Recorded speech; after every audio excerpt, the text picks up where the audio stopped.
You're watching the 420 Pace, found at 420pace.ca. Stay tuned.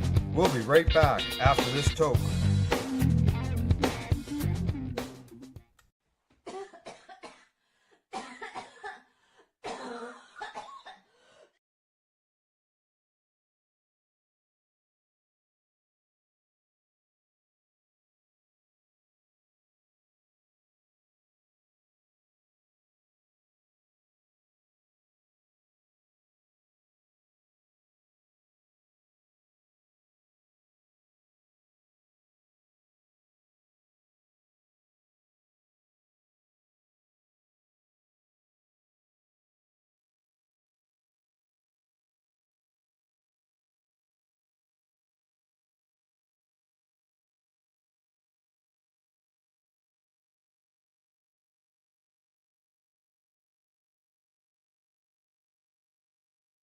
U.S. Senators team with Sam on a bill to study cannabis impacts on Medicaid.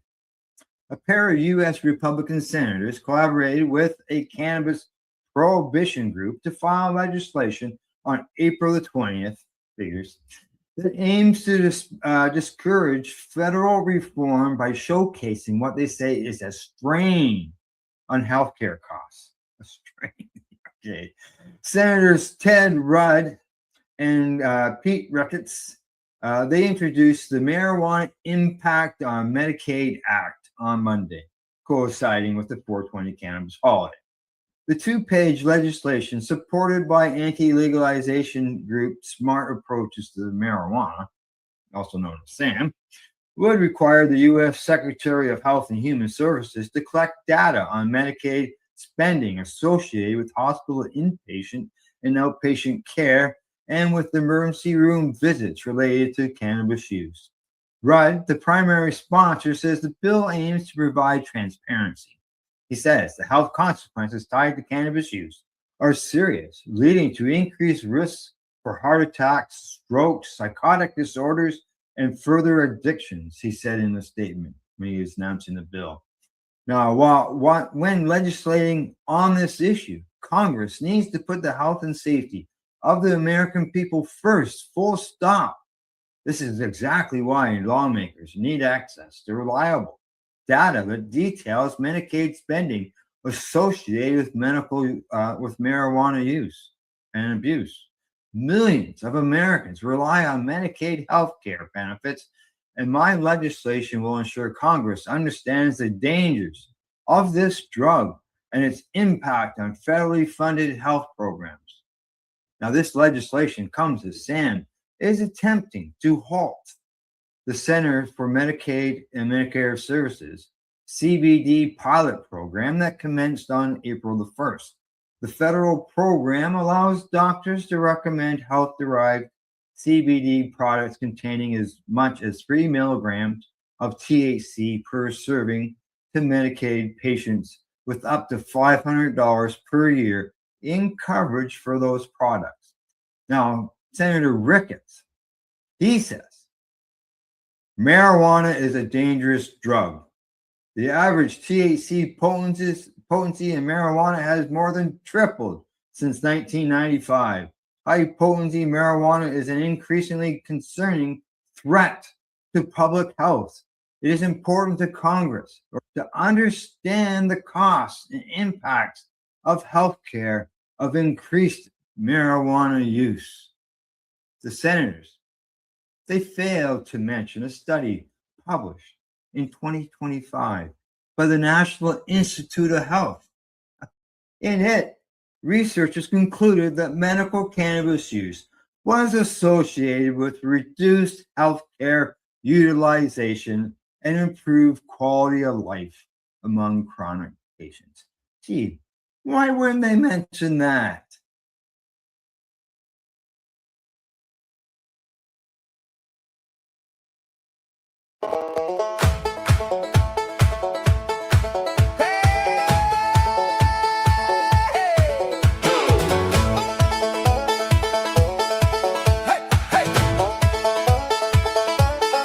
I was in a big city 2,000 miles from home.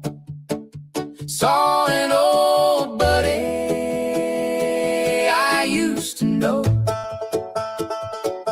at a music festival, waiting for a show. Said, you know, I know a guy, if you wanna get stoned. I know a guy, if you wanna get high. He's a little bit shy, but he can change your mind. So come on and try, and you'll see why. He's a little bit shy, but I know a guy.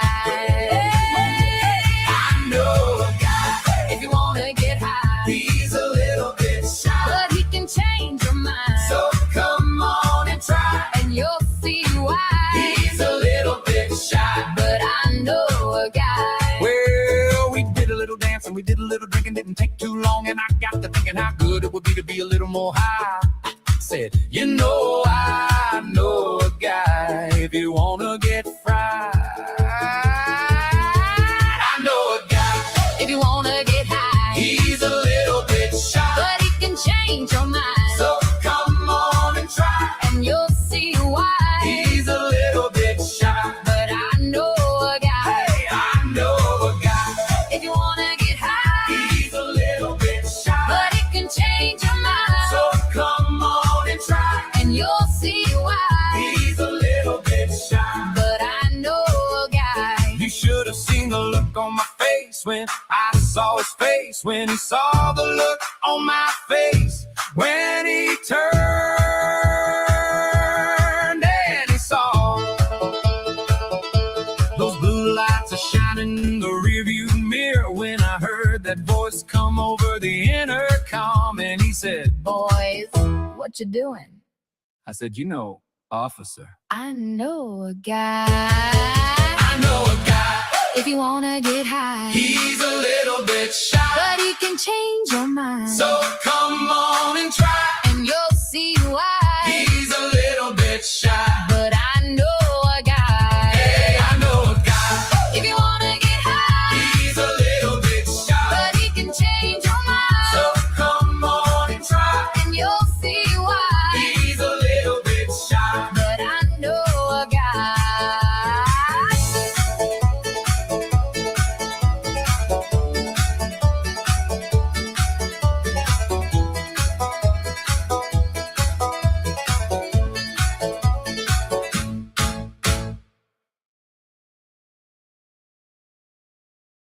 You're listening to the Pace Radio Network here at paceradio.net.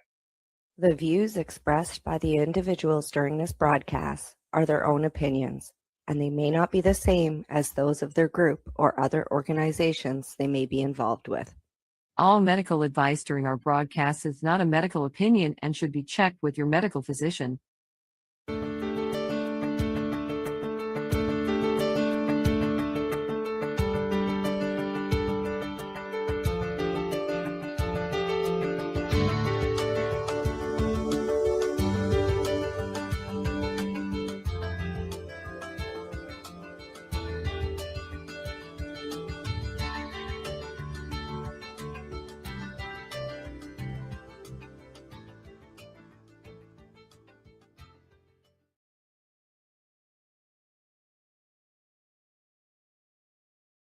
That could alleviate their suffering. It ties the hands of caregivers who know how to use it. It must be named as a harm. The cultivators and medicine makers of Northern California who built this knowledge, who developed the strains, identified the profiles, learned what worked for which patients, now largely keep that knowledge to themselves because commercial interests steal it, commodify it, and profit from it without credit or compensation. The knowledge is not being lost, it is being taken. And what is taken from those cultivators is taken for patients as well. From their access to the full expression of what the plant can offer, developed over decades of careful, compassionate work that no commercial enterprise has replicated. The policy ask is not complicated, but it requires policymakers to be honest about what is actually happening. Caregivers are filling a gap that medicine and policy have created and continue to maintain. They are doing essential work without recognition, without funding, and without the legal and regulatory support they need to do it well. In the United States, the majority of chronic patients rely on home-based care, and there's virtually no policy infrastructure supporting the people providing that care. That is not a gap at the margins. It is a failure at the center of how chronic illness is managed, replicated across healthcare systems internationally. Policy must be built on the actual reality of caregiving, its depth, its specificity, its relational nature, its dependence on knowledge that takes years to build. It must create mechanisms that fund and protect the caregiver role. It must stop suppressing the tools caregivers use. And it must ask of every provision under consideration, where is the compassion gap in this policy and who is filling it? Wade spent the last 16 years of his life answering that question in practice. With the plant he understood more deeply than almost anyone. With patients the system was not built to serve. With knowledge he shared freely because he believed medicine belongs to the people who need it. Cancer cut that work short. He did not get to finish what he started. Compassion must be designed into policy, deliberately, structurally, and without apology. Not as an afterthought, not as a value statement, as the foundation. And it must be compassion in action, not the acknowledgement of suffering, but the structural commitment to doing something about it. This is what Wade would say if he were standing here. It is what this moment requires. Thank you.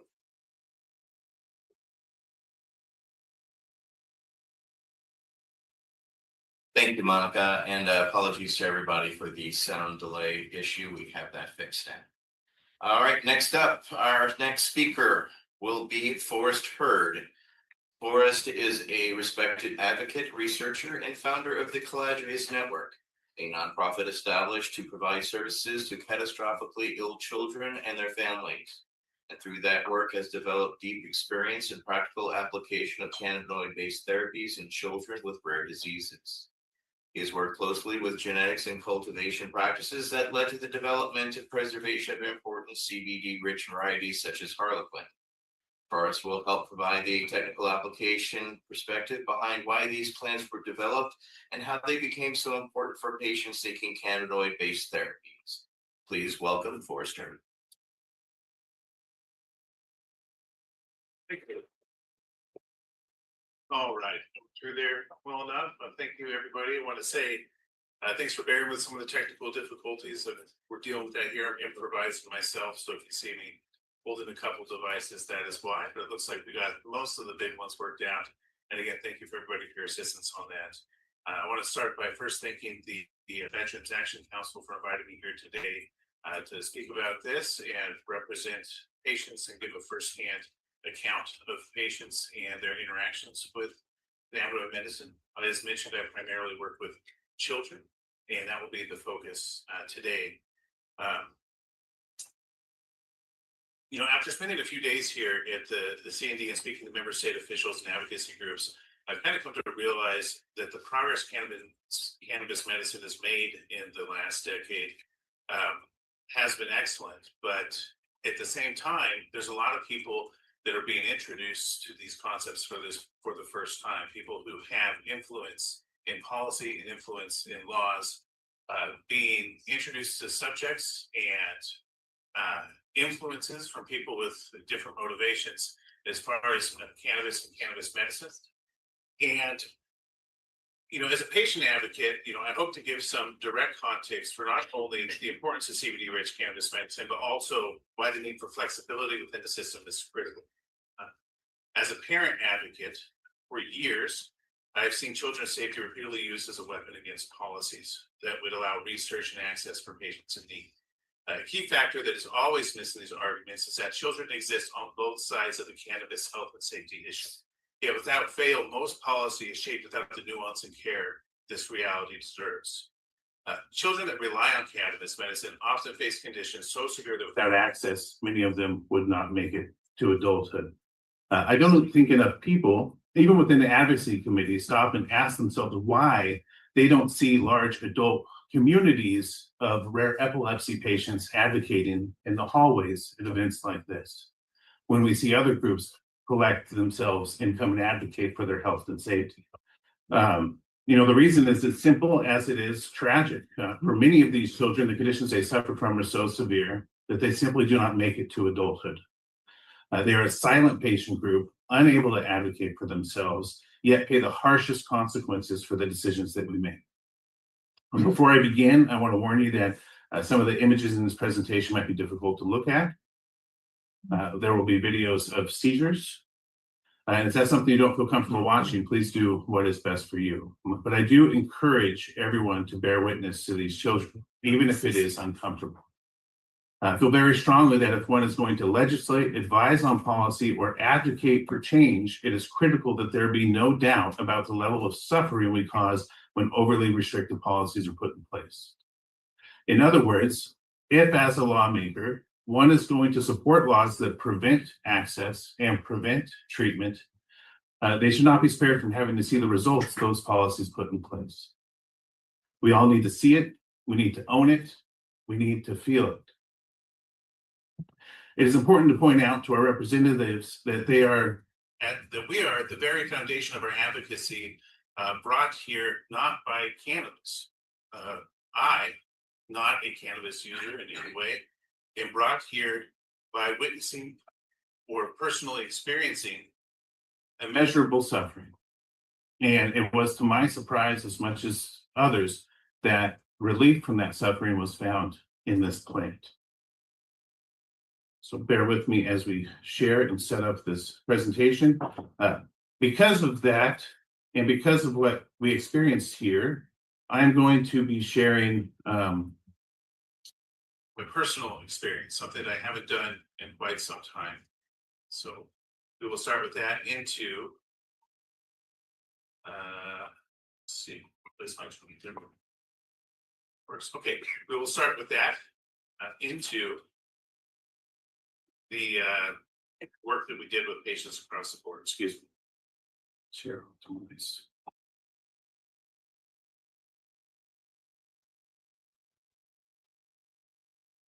Let's see, do it that way.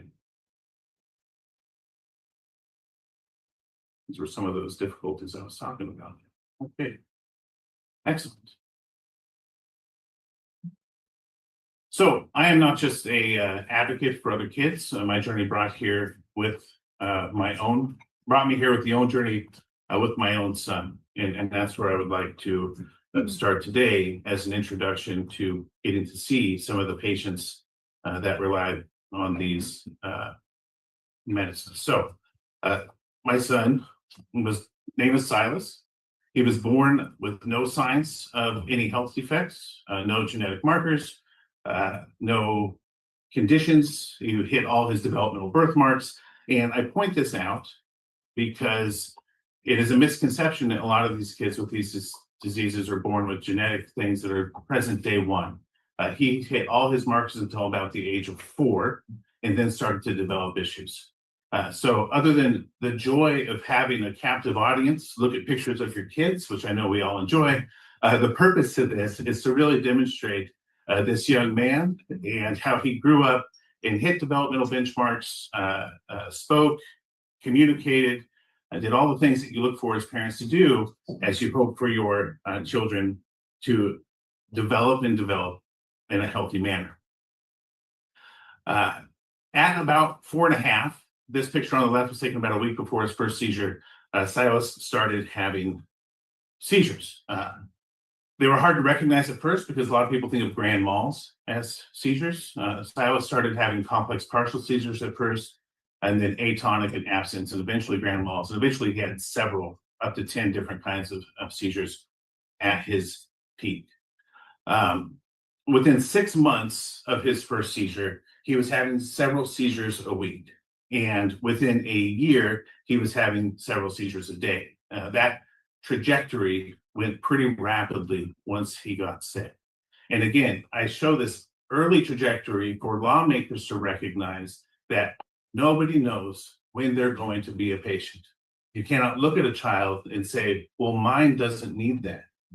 From one day you could, and in our experience, the next day, or for one day you could not, and the next day you may need those medications. So we advocate for the parents and children who do not know they need it yet, even when they advocate against what we're trying to set up for our communities.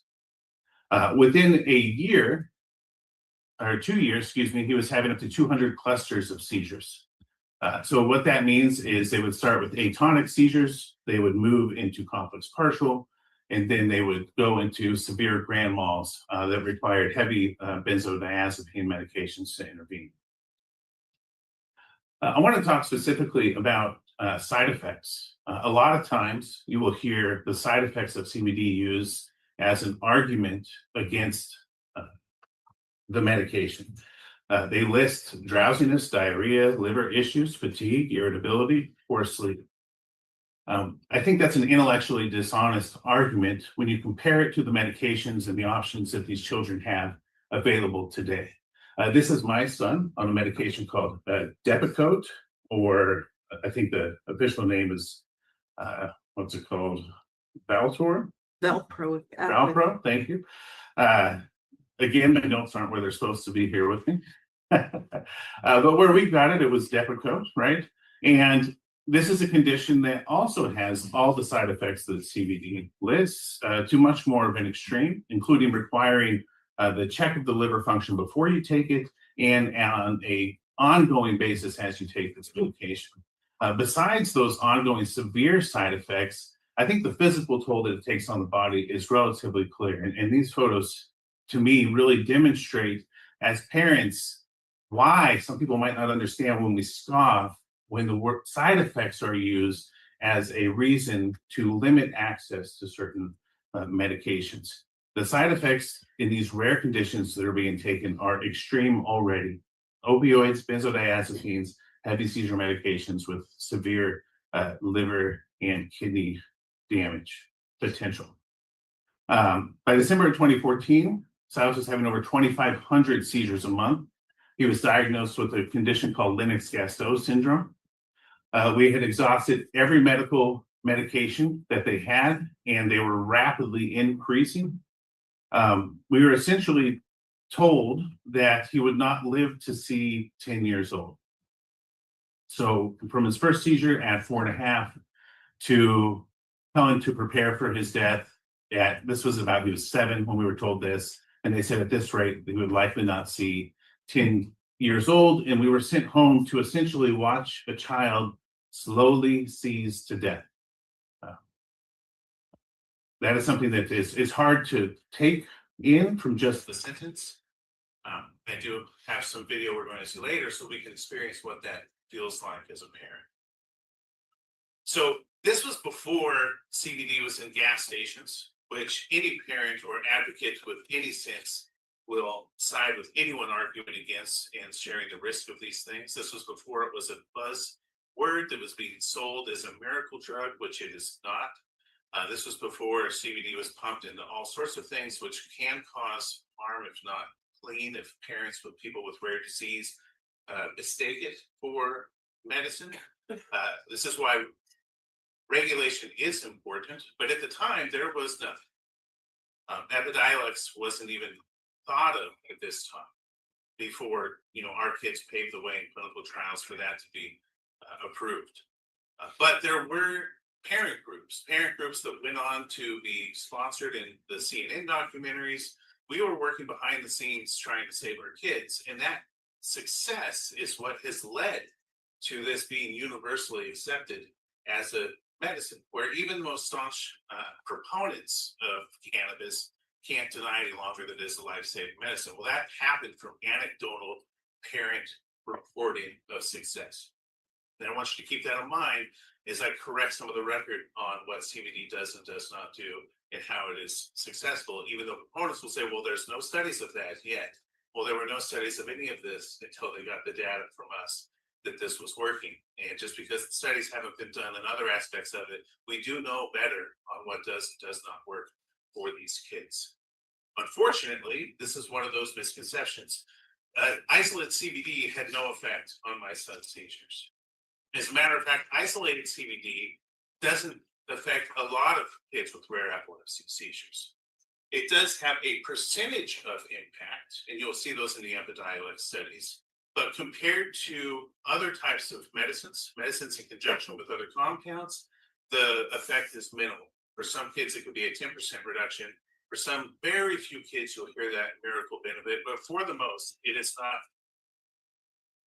a very effective medicine as compared to other preparations. It is much safer than any other seizure medicine. But the misconception I want to really clear up here is that having access to CBD isolate does not mean a child has access to a medicine that's beneficial to them. And the more isolated it is, the less its efficacy tends to be. Because my son didn't respond to it, I almost gave up. This is the thing that happens to a lot of parents. They hear cannabis is a miracle. They try some sort of CBD. They probably don't know what effective dosing is or what therapeutic dosing is.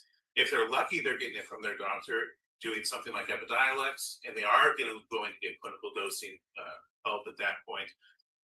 But for a lot of kids, it doesn't work. And they write off cannabis therapies because they've heard that if CBD is for kids and CBD did not work for my kids, then I must not have a solution.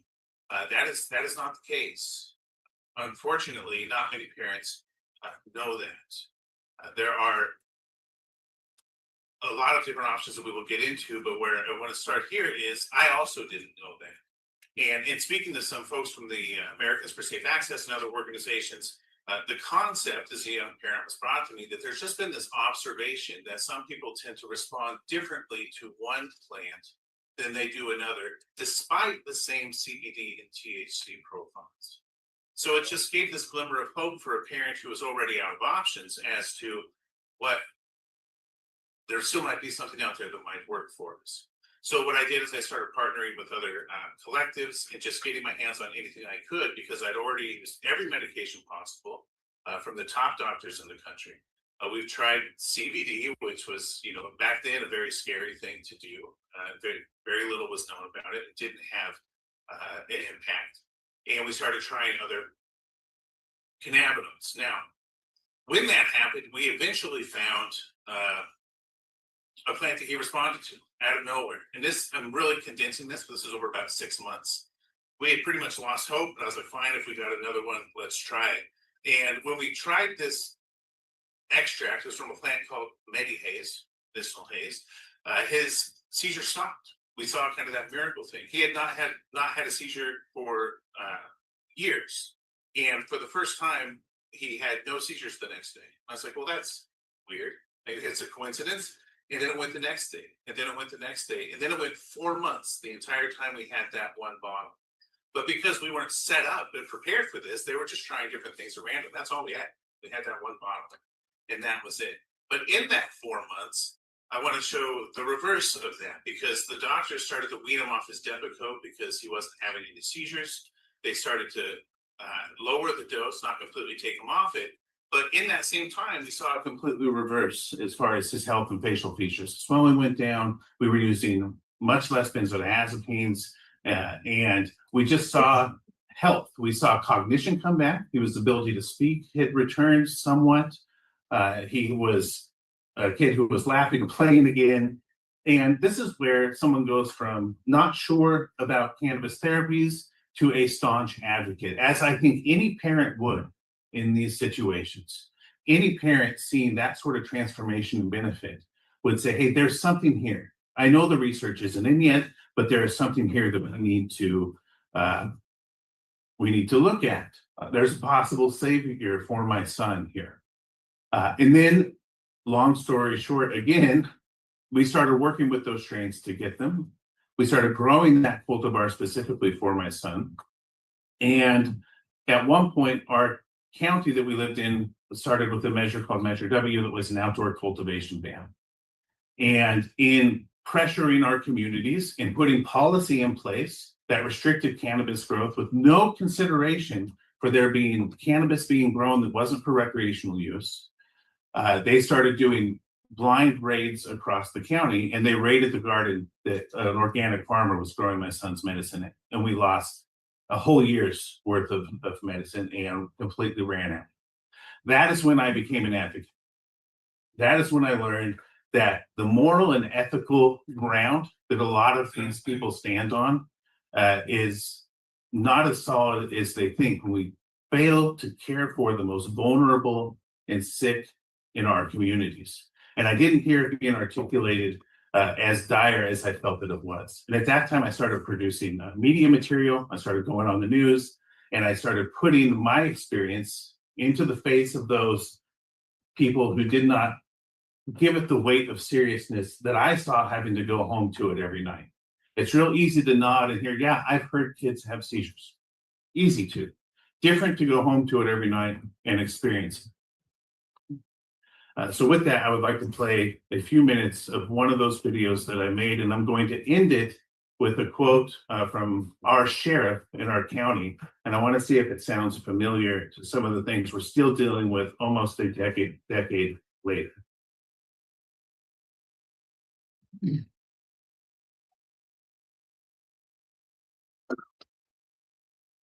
do not have sound though.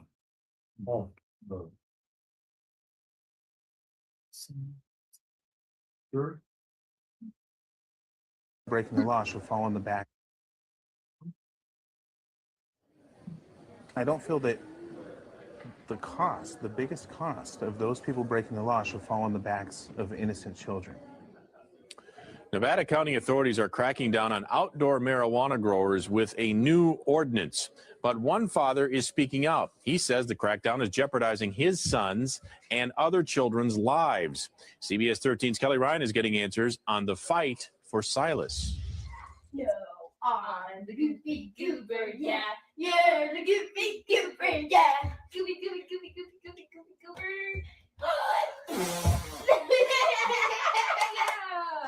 Okay.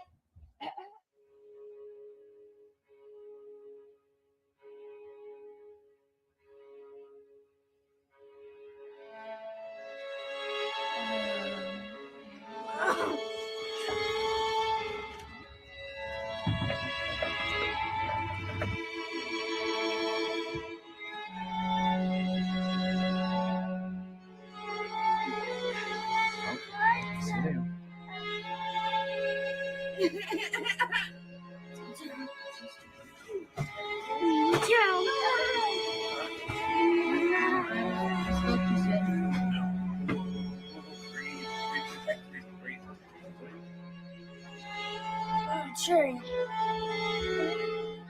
What's my name?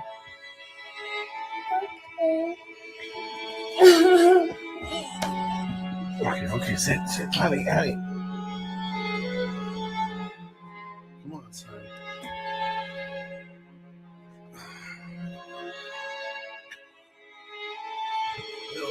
No.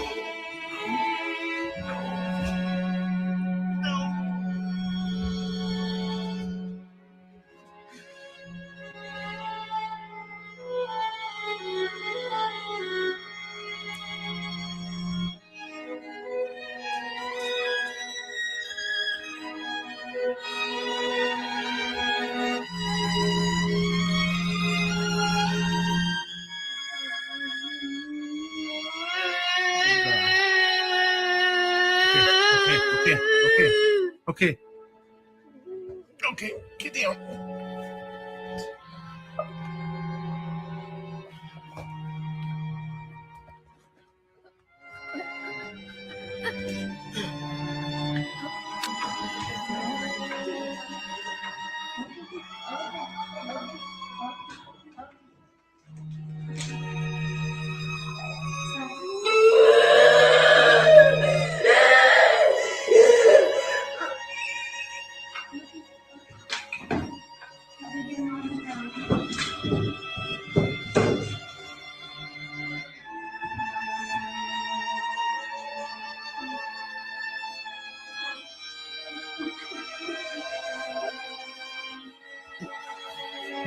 Son.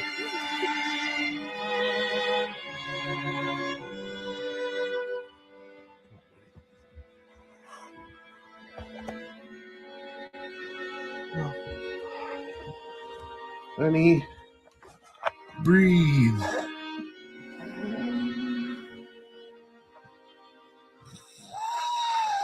Oh, thank you.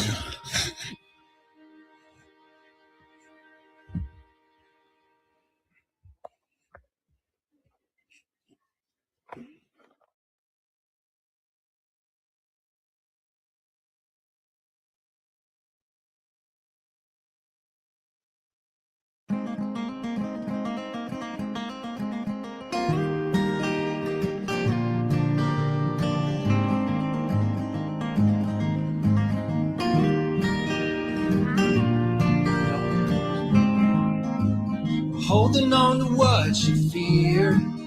You cannot be free. Sitting in the grass till dawn, 7, while the house 8, is 9, 10, bring it back, here we asleep. go. Holding tight to what you know. You cannot be swayed. You've become to change the roads. You feel that you're safe. You feel you're safe. We do not fear what you run from. We do not fear what you want from. I have this mixed feeling, and I don't know what his motives really are. If he's being put out there as the front person to try to help the industry expand what they're doing is one aspect. But if he's doing it because he cares about his son, my heart goes out to him. I guess if I were in his position, I'd probably want to do the same thing. I want to protect my child. I want to do what's best for my child. But there's a bigger picture here. And we talked about it with the board. You can't make exceptions, because where do you draw the line?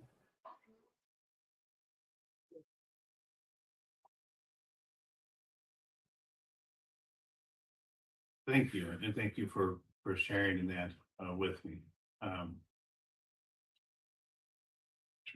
Here's we can get it.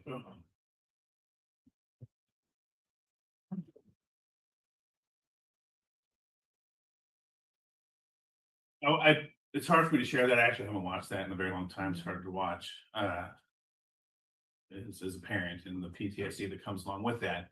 But it's not meant to just be, oh, let's pull on heartstrings. It really isn't. It is meant to have a visual reference for what it means when parents say they're experiencing watching their kids seized to death. This was many of our days sitting on a couch with our other options. So if we're going to restrict access, what are the options we're going to approve? And I want lawmakers and policymakers to understand this is what we are going to approve. Pumping Ativan into their mouth to stop seizures, or Diastat rectally daily until they die. That's not an exaggeration. It is an extremely common occurrence. And that is the sort of perspective that I hope to give in these videos, more than just manipulation of emotion. It is emotional, but I really want to make sure that's understood. It's not our purpose to manipulate through hard videos. It's meant to give an understanding of the alternative when we have over-restrictive policies. So with that option, I started working with my local community to try to find a solution. I'd already known that there is an answer out there, but we didn't have the science and the research yet to really understand why. But I do know that certain compounds affected the seizures and others didn't. And that is where I met Wade Laughter, the VAC member that is also being honored here today, and how our stories intertwine is a man who had a heart and an understanding of genetics, and a father who wasn't going to take no for an answer from doctors and lawmakers who were told me, I just can't handle this on my own because it's not safe. There's no way I could possibly manage to make a safe medicine on my own, because we're the only ones who could do it for our community. Unfortunately, kids like my son didn't have the time to wait for that. This video was 10 years ago, and we're still hearing the same arguments today. If I had listened to those options and those people tell me they're the only ones who can manage it for us, he would be dead. So I introduced Silas to Wade.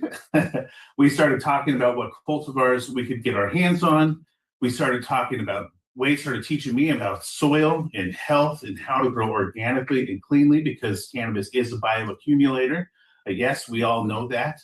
And yes, we do take that into account when we make these kids medicines. And we started from the soil up to start to build small gardens at first with plant diversity, and started to isolate plants with different cannabinoid profiles that they were expressing, different dominant terpene profiles, different cannabinoid profiles. This was, at this point, people understood CBD and THC, but we were already experimenting with acidic compounds, V varieties, and CBD and CBG, and everything else. We were just trying to get every way this plant could express itself we wanted to have it expressed. And Wade started teaching me how to get these plants to meet their fullest potential in a way that I could meet my dream. And my dream was I wanted a lab-tested, clean medicine cabinet of cannabinoid profiles because we didn't know what was doing what.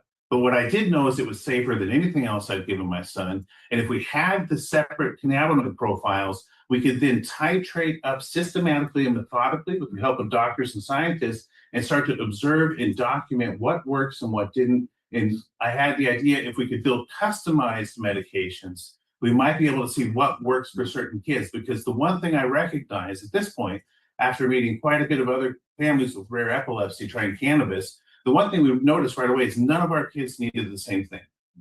None of them. They all needed something a little bit different. Whether some of them had different conditions from Dravet syndrome, Dew syndrome, Lennox-Gastaut syndrome, undiagnosed intractable epilepsy. The mechanisms that were causing them were somewhat different, and what they needed was different. Again, this is to solidify the point that any time you hear that CBD isolated alone is what children need, so we've got that covered, it is a drastic oversimplification and just not true.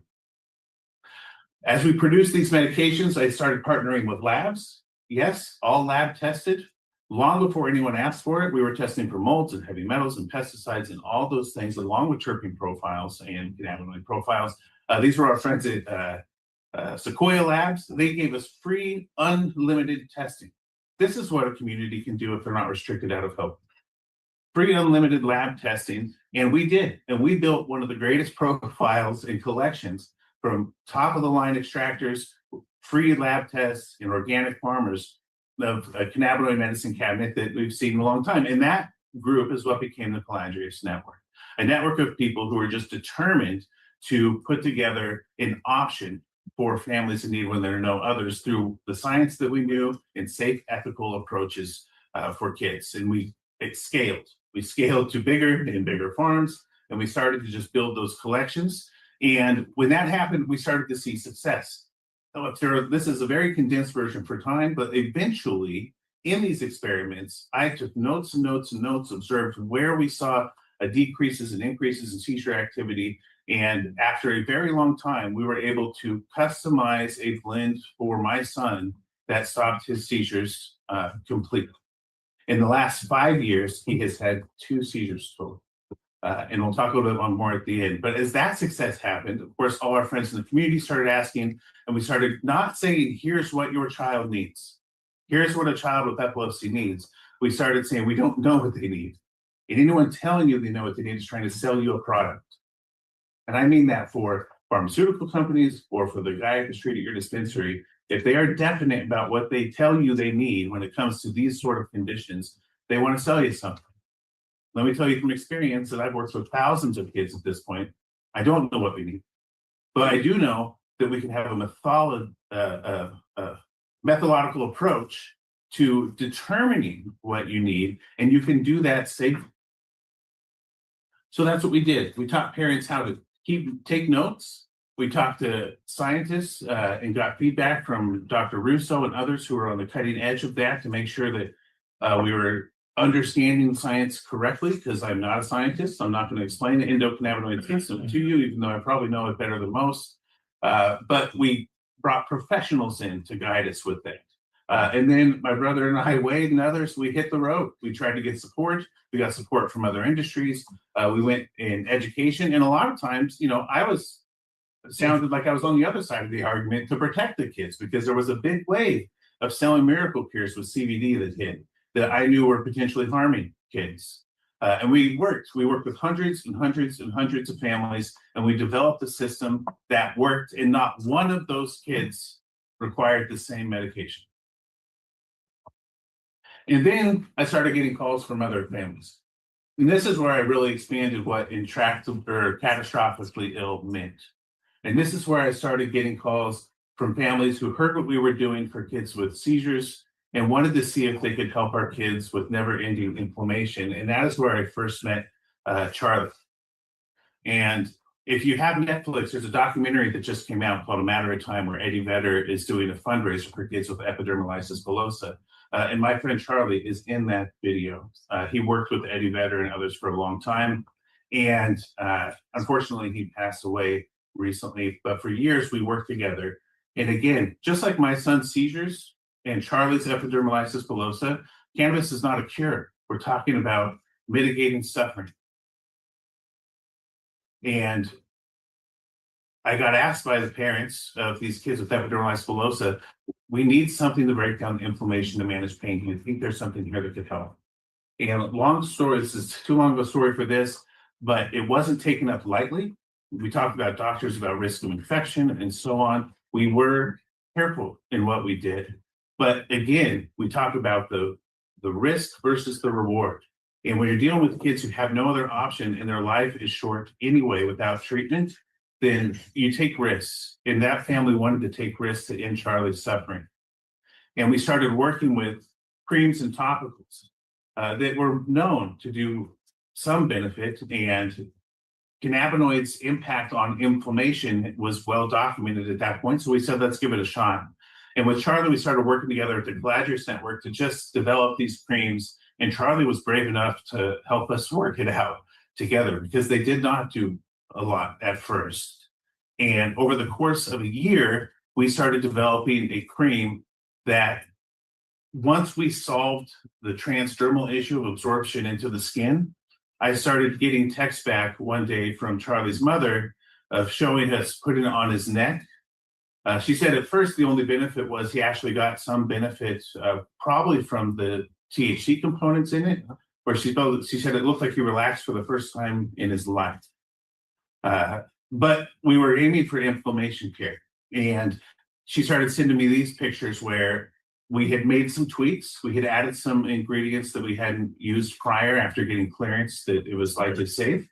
And we started seeing what we were looking for, which was rapid. This was about 5 days different. She sent me this one before the cream, but it had to be bandaged closed before. And we just started seeing healthier looking skin heal.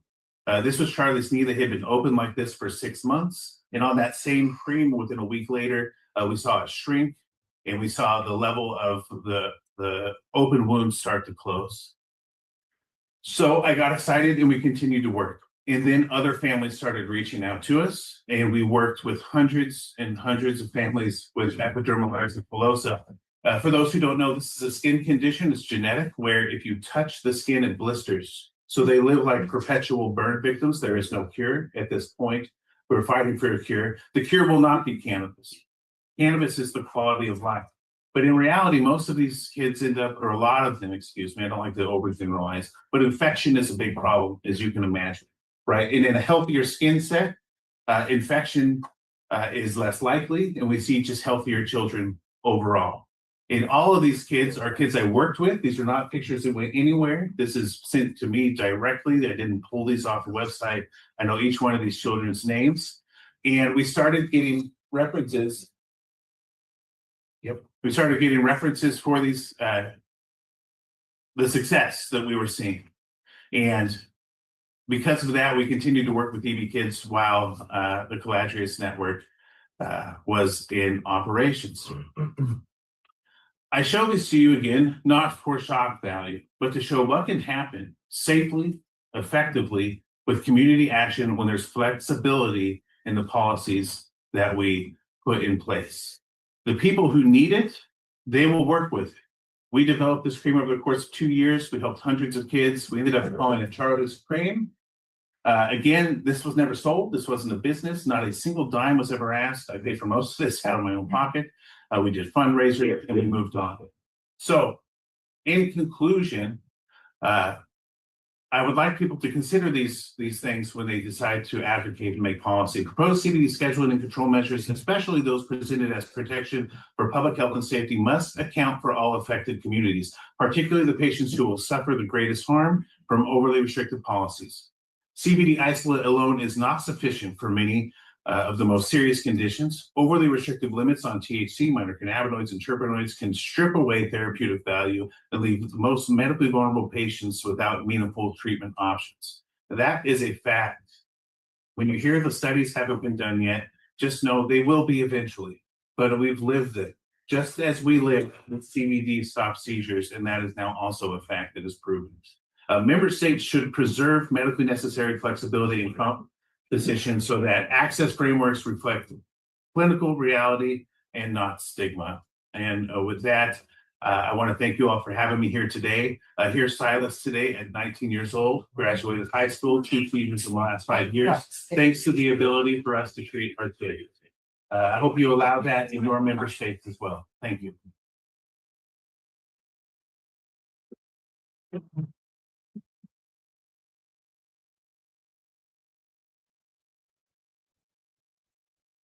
Forrest, thank you for that most powerful testimony. There's nothing like being thrust into the limelight of activism just to help your beautiful, now healthy son. So thank you very much for that. All right, we'd like to shift the focus from the lived experiences we've just heard to the international policy framework that is increasingly shaping access to cannabinoid medicines worldwide. This is a potential game changer, and to help us understand that perspective, we're honored to welcome Pavel Popta from the Czech Republic. Dr. Popta is one of the most experienced experts in international drug regulations with decades of work inside the United Nations system. He served the International Narcotics Control Board from 22 to 25 and previously held senior leadership roles, including acting secretary and deputy secretary. He also served as director for international regulatory affairs in the International Cannabis and Cannabinoids Institute, and he has participated extensively in meetings of the Commission on Narcotic Drugs, ECOSOC, UN General Assembly, and the World Health Assembly. Dr. Popta will help us understand how evolving interpretations of international conventions are shaping the future of CBD access globally, and why the teleological review was necessary. Please join me in welcoming Pavel Popta. Distinguished colleagues, Dr. Popta, you've recently taken to social media to voice your opinion on CBD. On those posts caught our eye, which is why we invited you here today. Governments are currently establishing or updating regulatory frameworks for hemp and cannabis with low THC content. In doing so, it is important to take note of a recent classifications by the International Narcotics Control Board regarding both the control status of cannabidiol, CBD, and the interpretation of the industrial cultivation under the single convention on narcotic drugs. Until recently, the board endorsed the position that all CBD obtained from cannabis by extraction should be controlled as a narcotic drug under the 1961 convention, even if it contained only trace amounts of THC. This view is based on the literal interpretation of the treaty's provisions. Cannabis extracts are listed as Schedule 1. CBD is obtained by extraction, therefore CBD would be considered an extract and thus subject to control. However, this interpretation was increasingly questioned as it did not fully reflect one of the fundamental objectives of the 61 Convention, namely that substances subject to international control are psychoactive substances, liable to abuse and capable of producing dependence. A strictly literal interpretation risked extending control beyond the treaty's underlying purpose. Since 2023, the board's position has evolved. It now follows a teleological interpretation grounded in the object and purpose of the convention. Under this approach, purified CBD obtained from cannabis extract does not have to be controlled as a narcotic drug, provided it does not contain controlled levels of THC. This understanding is reflected in an official INCB documentation, including Form B, which references substances not covered by the 61 Convention that may be manufactured from cannabis, such as CBD, CBD isolate, CBDV, CBN, and other cannabinoids not under international control. It should be noted, however, that the 61 Convention does not establish a specific THC percentage below which product ceases to be considered a cannabis extract and instead becomes a substance not under control. Governments therefore retain the responsibility to determine such thresholds in good faith, ensuring that regulatory frameworks prevent abuse while remaining consistently with treaty obligations. Further, in 2024, the board reconsidered its interpretation of Article 28, Paragraph 2 of the 61 Convention on the International Cultivation and Industrial Cultivation. That provision states that the convention shall not apply to the cultivation of cannabis plants exclusively for industrial purposes, described in the text as fiber and seed. Previously, the board interpreted this classification as exclusive.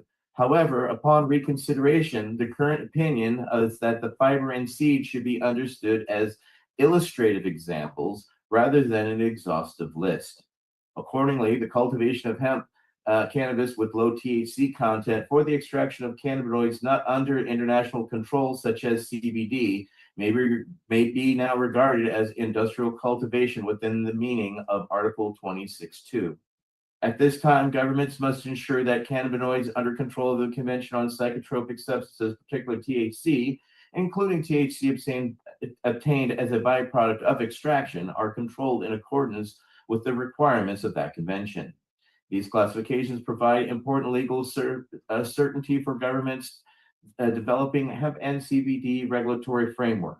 They demonstrate that treaty interpretation must remain consistent with the object and purpose of the conventions, protecting public health while permitting legitimate industrial, medical, and scientific uses. Dr. Pakta, please help us understand the thinking behind these new IANCB treaty interpretations and what they all mean. Oh, thank you very much. Thank you very much for having me here. It's a great honor for me. And in fact, I must say, I have been also very much impressed by the statements of the speakers before me.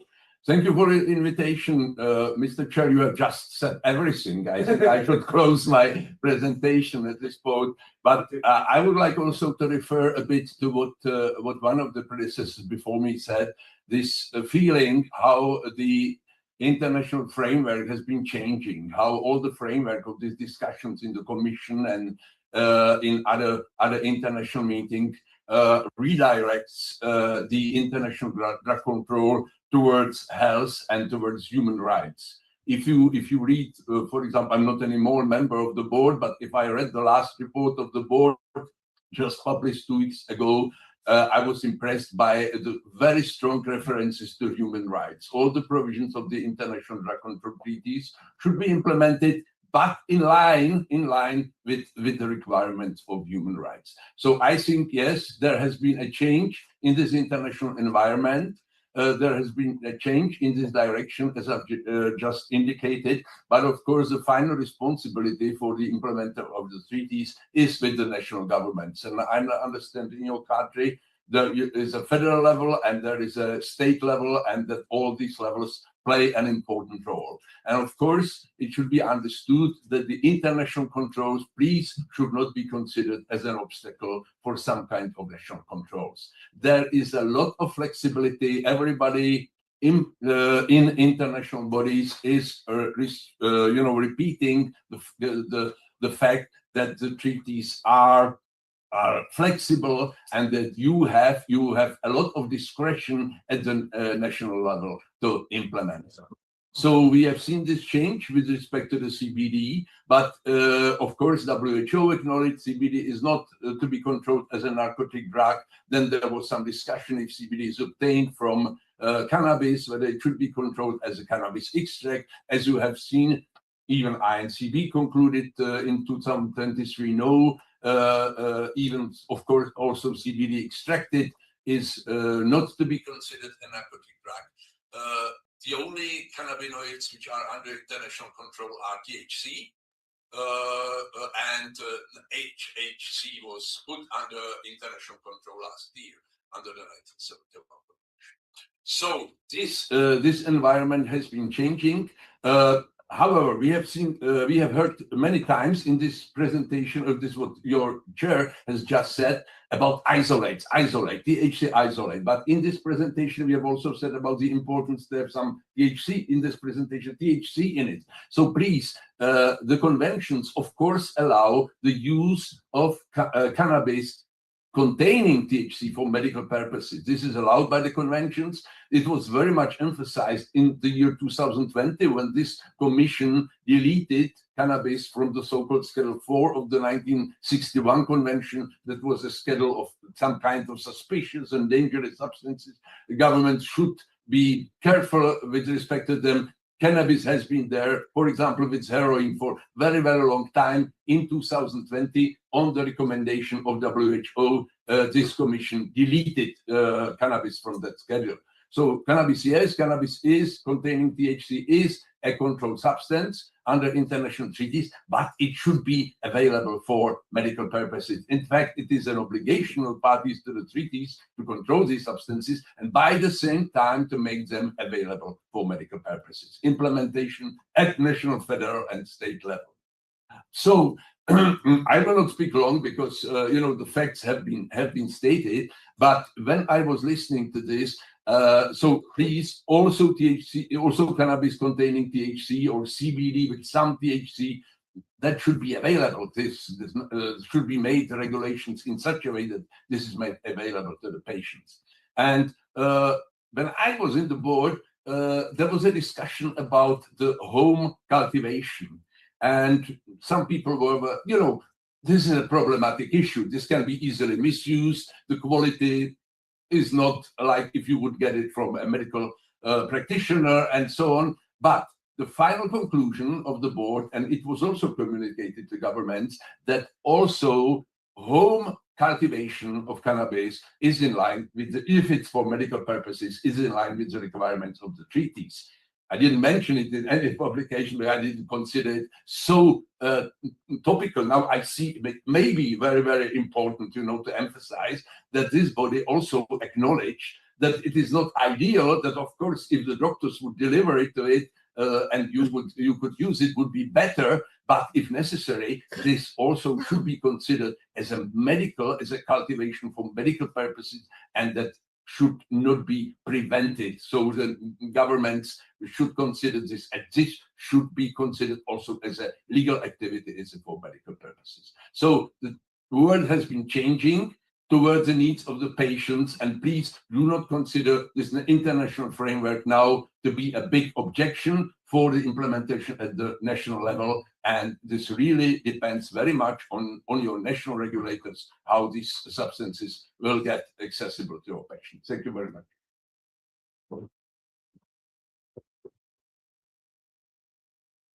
Thank you, Dr. Pak. Thank you, Dr. Pakta. Okay, so we're going to bring it back to our friend Wade. I would like to introduce one of our members. His name is Nate Landau on the end here. Nate is a cultivator and educator known for his work with living soil systems. This regenerative cultivation approach focuses on building healthy soil biology to produce cannabis plants with greater expression of cannabinoids and terpenes. His work reflects a broader movement in cannabis cultivation that prioritizes ecological stewardship, sustainability, and plant health. Nate also worked closely alongside Wade and was part of the community of cultivators committed to improving cannabis for patients throughout careful breeding, observation, and respect for the plant. His perspective helps connect the technical craft of cultivation with the patient-centered ethos that guided much of his early work around THC-rich cannabis varieties. Please join us in welcoming BAC Council Member Nate Landau.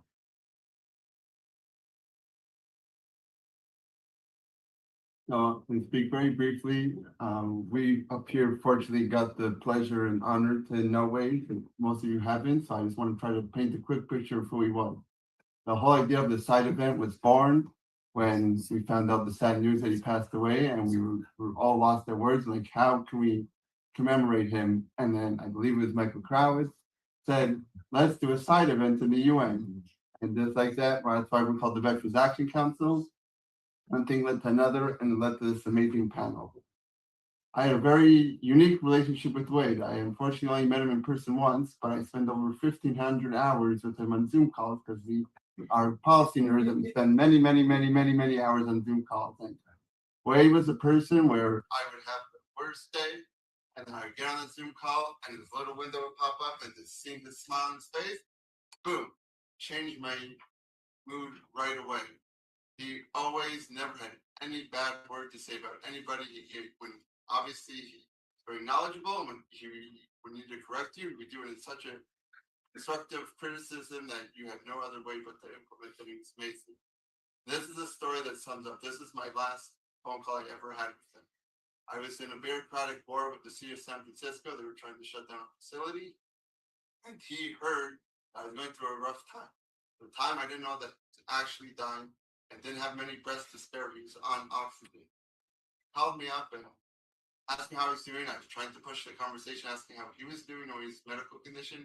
He would allow me and he tuned me up for 40 minutes.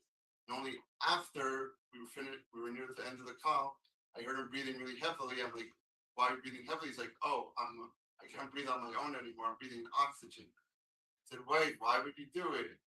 You need every breath you take. He's like, I want to help the world with every last breath I have. Michael, we didn't have time to talk about it. But I did promise him at the end of the call that I will name Spain after him because I want to make sure his name continues to live on because he was such an amazing person and he had such a large impact in my life. Thank you for being his part of this so long.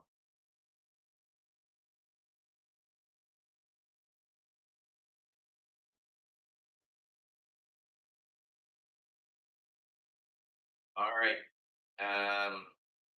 As we close this side event, I want to thank our speakers and the sponsors of this event, the Veterans Action Council, the Multidisciplinary Association for Psychedelic Studies, with support of the DRC and that foundation.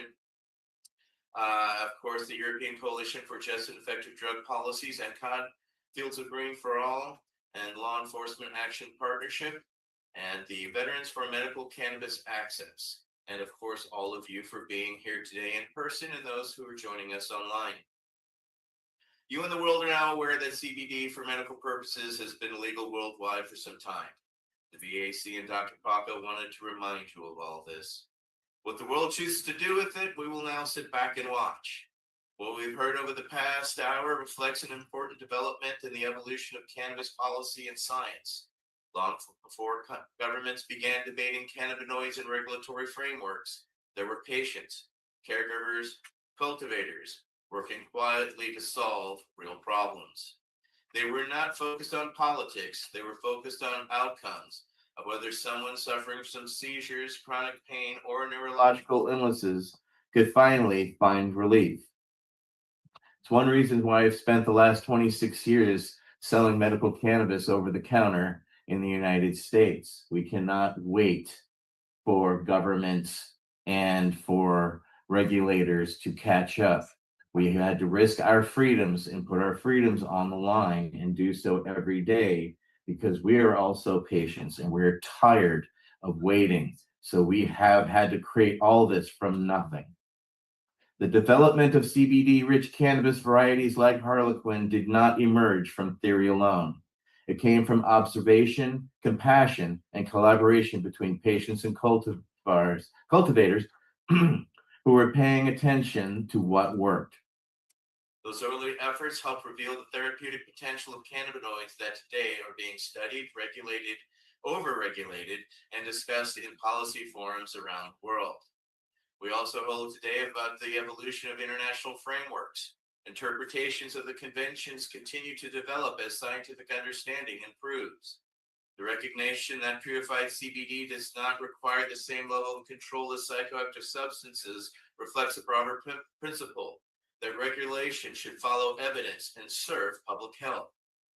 But policy discussions can sometimes lose sight of the human stories that made this progress possible.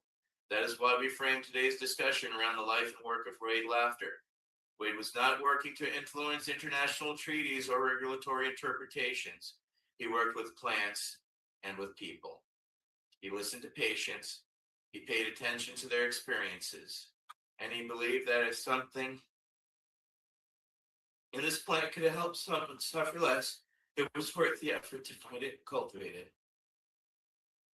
Many ideas we discussed today about CBD patient access and cannabinoid diversity were being explored years ago by people like Wade and the community around it. Our work helped open the door to the conversations now happening in rooms like this one. As we move forward in shaping policy, research, and regulation, it is worth remembering where much of this knowledge began, not in institutions, but in communities committed to helping patients. Policies shape the future of medicine, but people like Wade Laughter are the reasons those policies matter.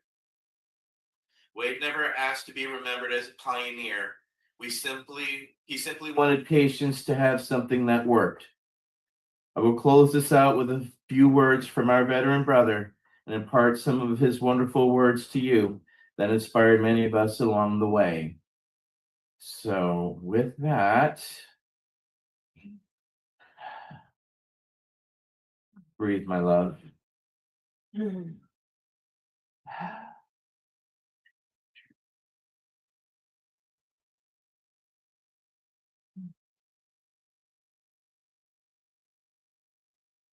And then I promise I'm going to stop. I've really been thinking about what is compassion.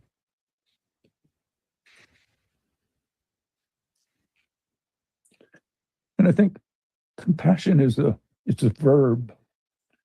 It's an action word. One can feel empathy for another person's situation. And that's a beautiful thing. That's how we grow our hearts. That's how we grow our understanding of who we are and where we are in the world. But compassion comes into play when you do something about the suffering of another person.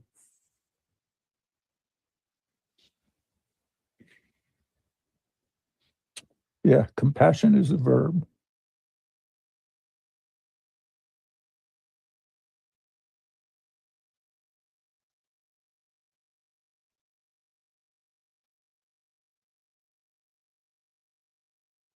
Thank you very much, everybody. This has been a great CND. Thank you, Wade. We love you.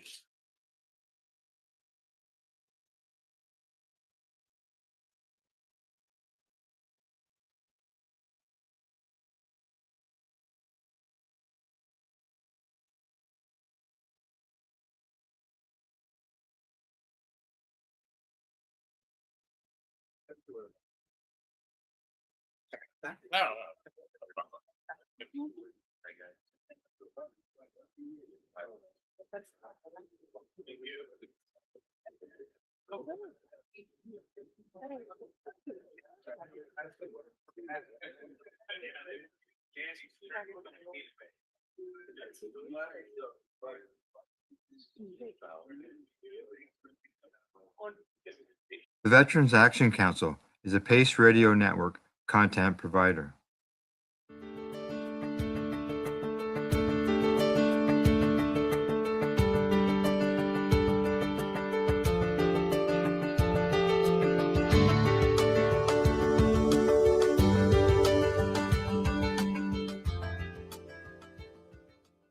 You're listening to the Pace Radio Network here at paceradio.net.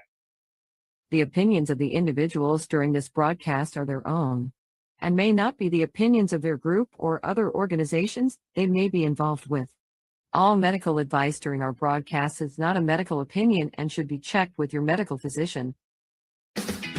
Enjoy the buzz of legalization with Campbellford Lifestyle Shop. From lights to plant nutrients, books, consumption accessories, and more. We've got all your basics to grow or consume cannabis. Visit our info center or take a look at our piercing services and body jewelry, now available in-store through Campbellford Lifestyle Shop. 17 Bridge Street West, Campbellford. Limestone City Hydroponics is Kingston, Ontario's hydroponics shop. Take your growing to the next level and create the optimal environment with a tent kit, or maximize your yield with an ebb and flow flood table kit. Either way, Limestone City Hydroponics has more sizes and options to fit your needs. Are you looking for the power of the sun that adapts to your budget? Then look no further, as they have professional grow lighting. They have indoor grow systems that are easy and cost effective, with many options to fit your living space and lifestyle. Cultivate your growing potential. We have everything you need to succeed. And if you can't make it to the store, they offer local delivery to the greater Kingston area.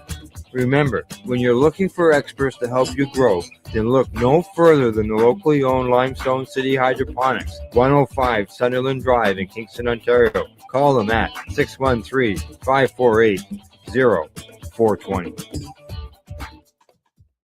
We are people advocating cannabis education here at Pace Radio.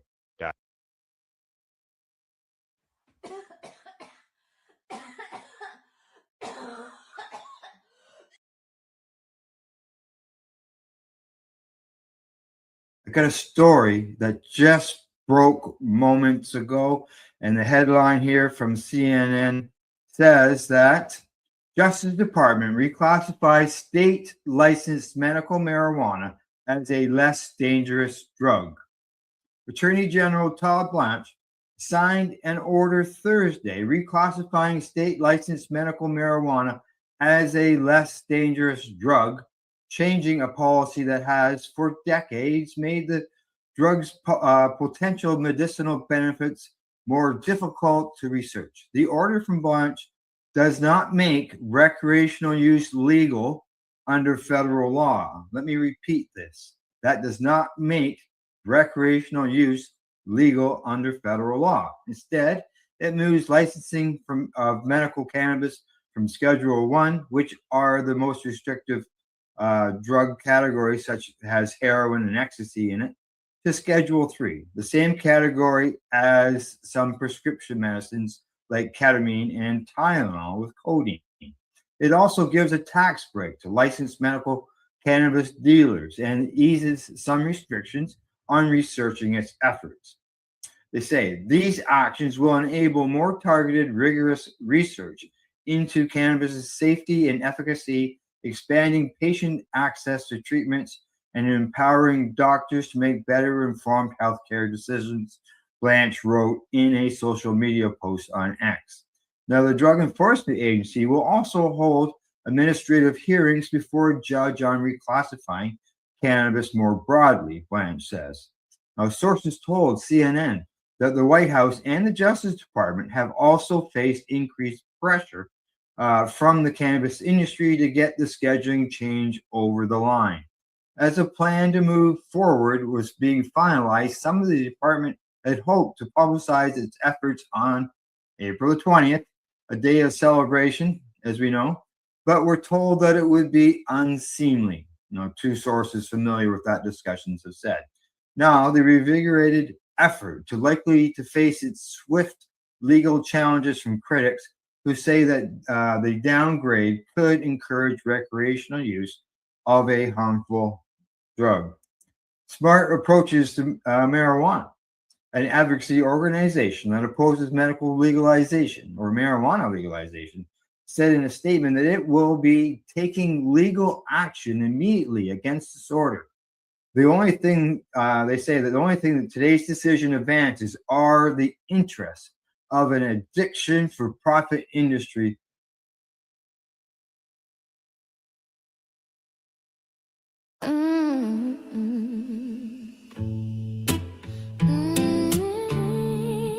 Yeah.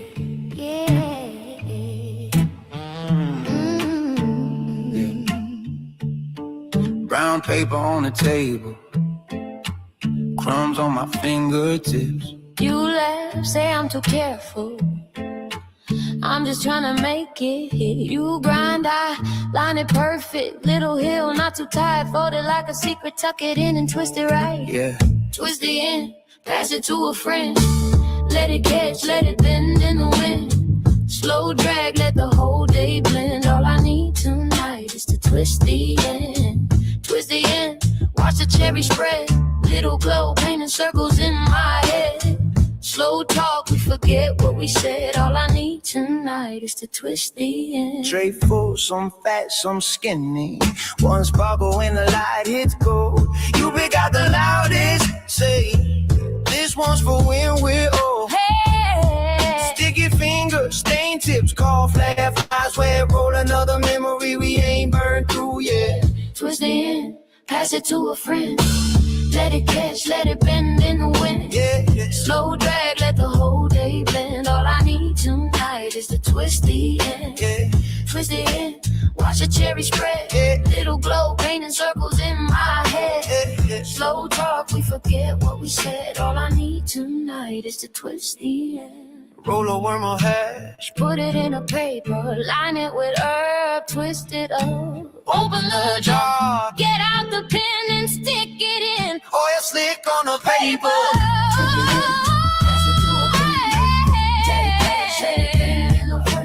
yeah. All I need tonight is to twist the end. Twist the end, watch the cherry spread. Little glow, painting circles in my head. So talk, we forget what we said. All I need tonight is to twist the end. Grind a herb, oil slick on the paper, sprinkle on some kill, wrap it in half. Infuse that joint, make it a point to enjoy it all. It's gonna be a ball. Hey! Twist the end, pass it to a friend. Take it back, shake it, so drag, let the whole day blend. All I need tonight is to twist the end. Twist the end, watch the cherry spread. Little glow painting circles in my head. Slow talk, we forget what we said. All I need tonight is to twist the end. Ooh, is to twist the end. Girl, I need you more. Girl, I need to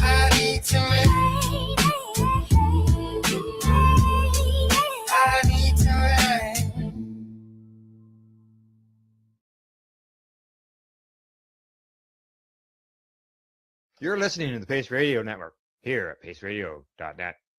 The views expressed by the individuals during this broadcast are their own opinions, and they may not be the same as those of their group or other organizations they may be involved with.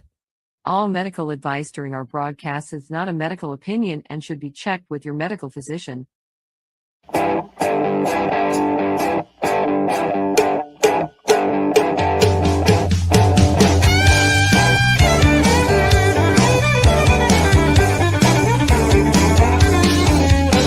I woke up this morning with a crack in my head.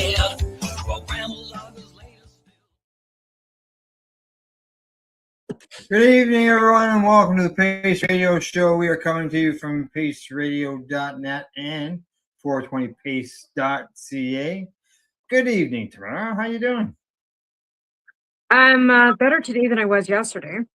That's for sure. Yeah, you've having a bit of a rough go lately. Yeah, well, you know what happens when you gotta stop taking some pharma meds for a while and then have to go back on them, and I did because I had to because of an infection, right? So now I'm on week 2 of trying to rebuild the methotrexate back up. So hopefully I can start feeling a little less pain. Maybe good. Yeah, is the spring, because of spring coming in, is that affecting? Yeah, the things? humidity always has a huge issue with it. But again, like I said, it's because of not being able to take the methotrexate for 10 weeks. It has a lot to do with it, right? So when I'm taking the methotrexate on a regular basis, I don't need any pain pills. I'm usually pretty good. I don't have little stiff and stuff in the morning. But then I also have to remind myself that I don't have any immunity when I'm taking that. So I have to be super careful. Like I went out this morning and went with a friend of mine to go get her a tattoo, and I come back and now I've got a sore throat this afternoon.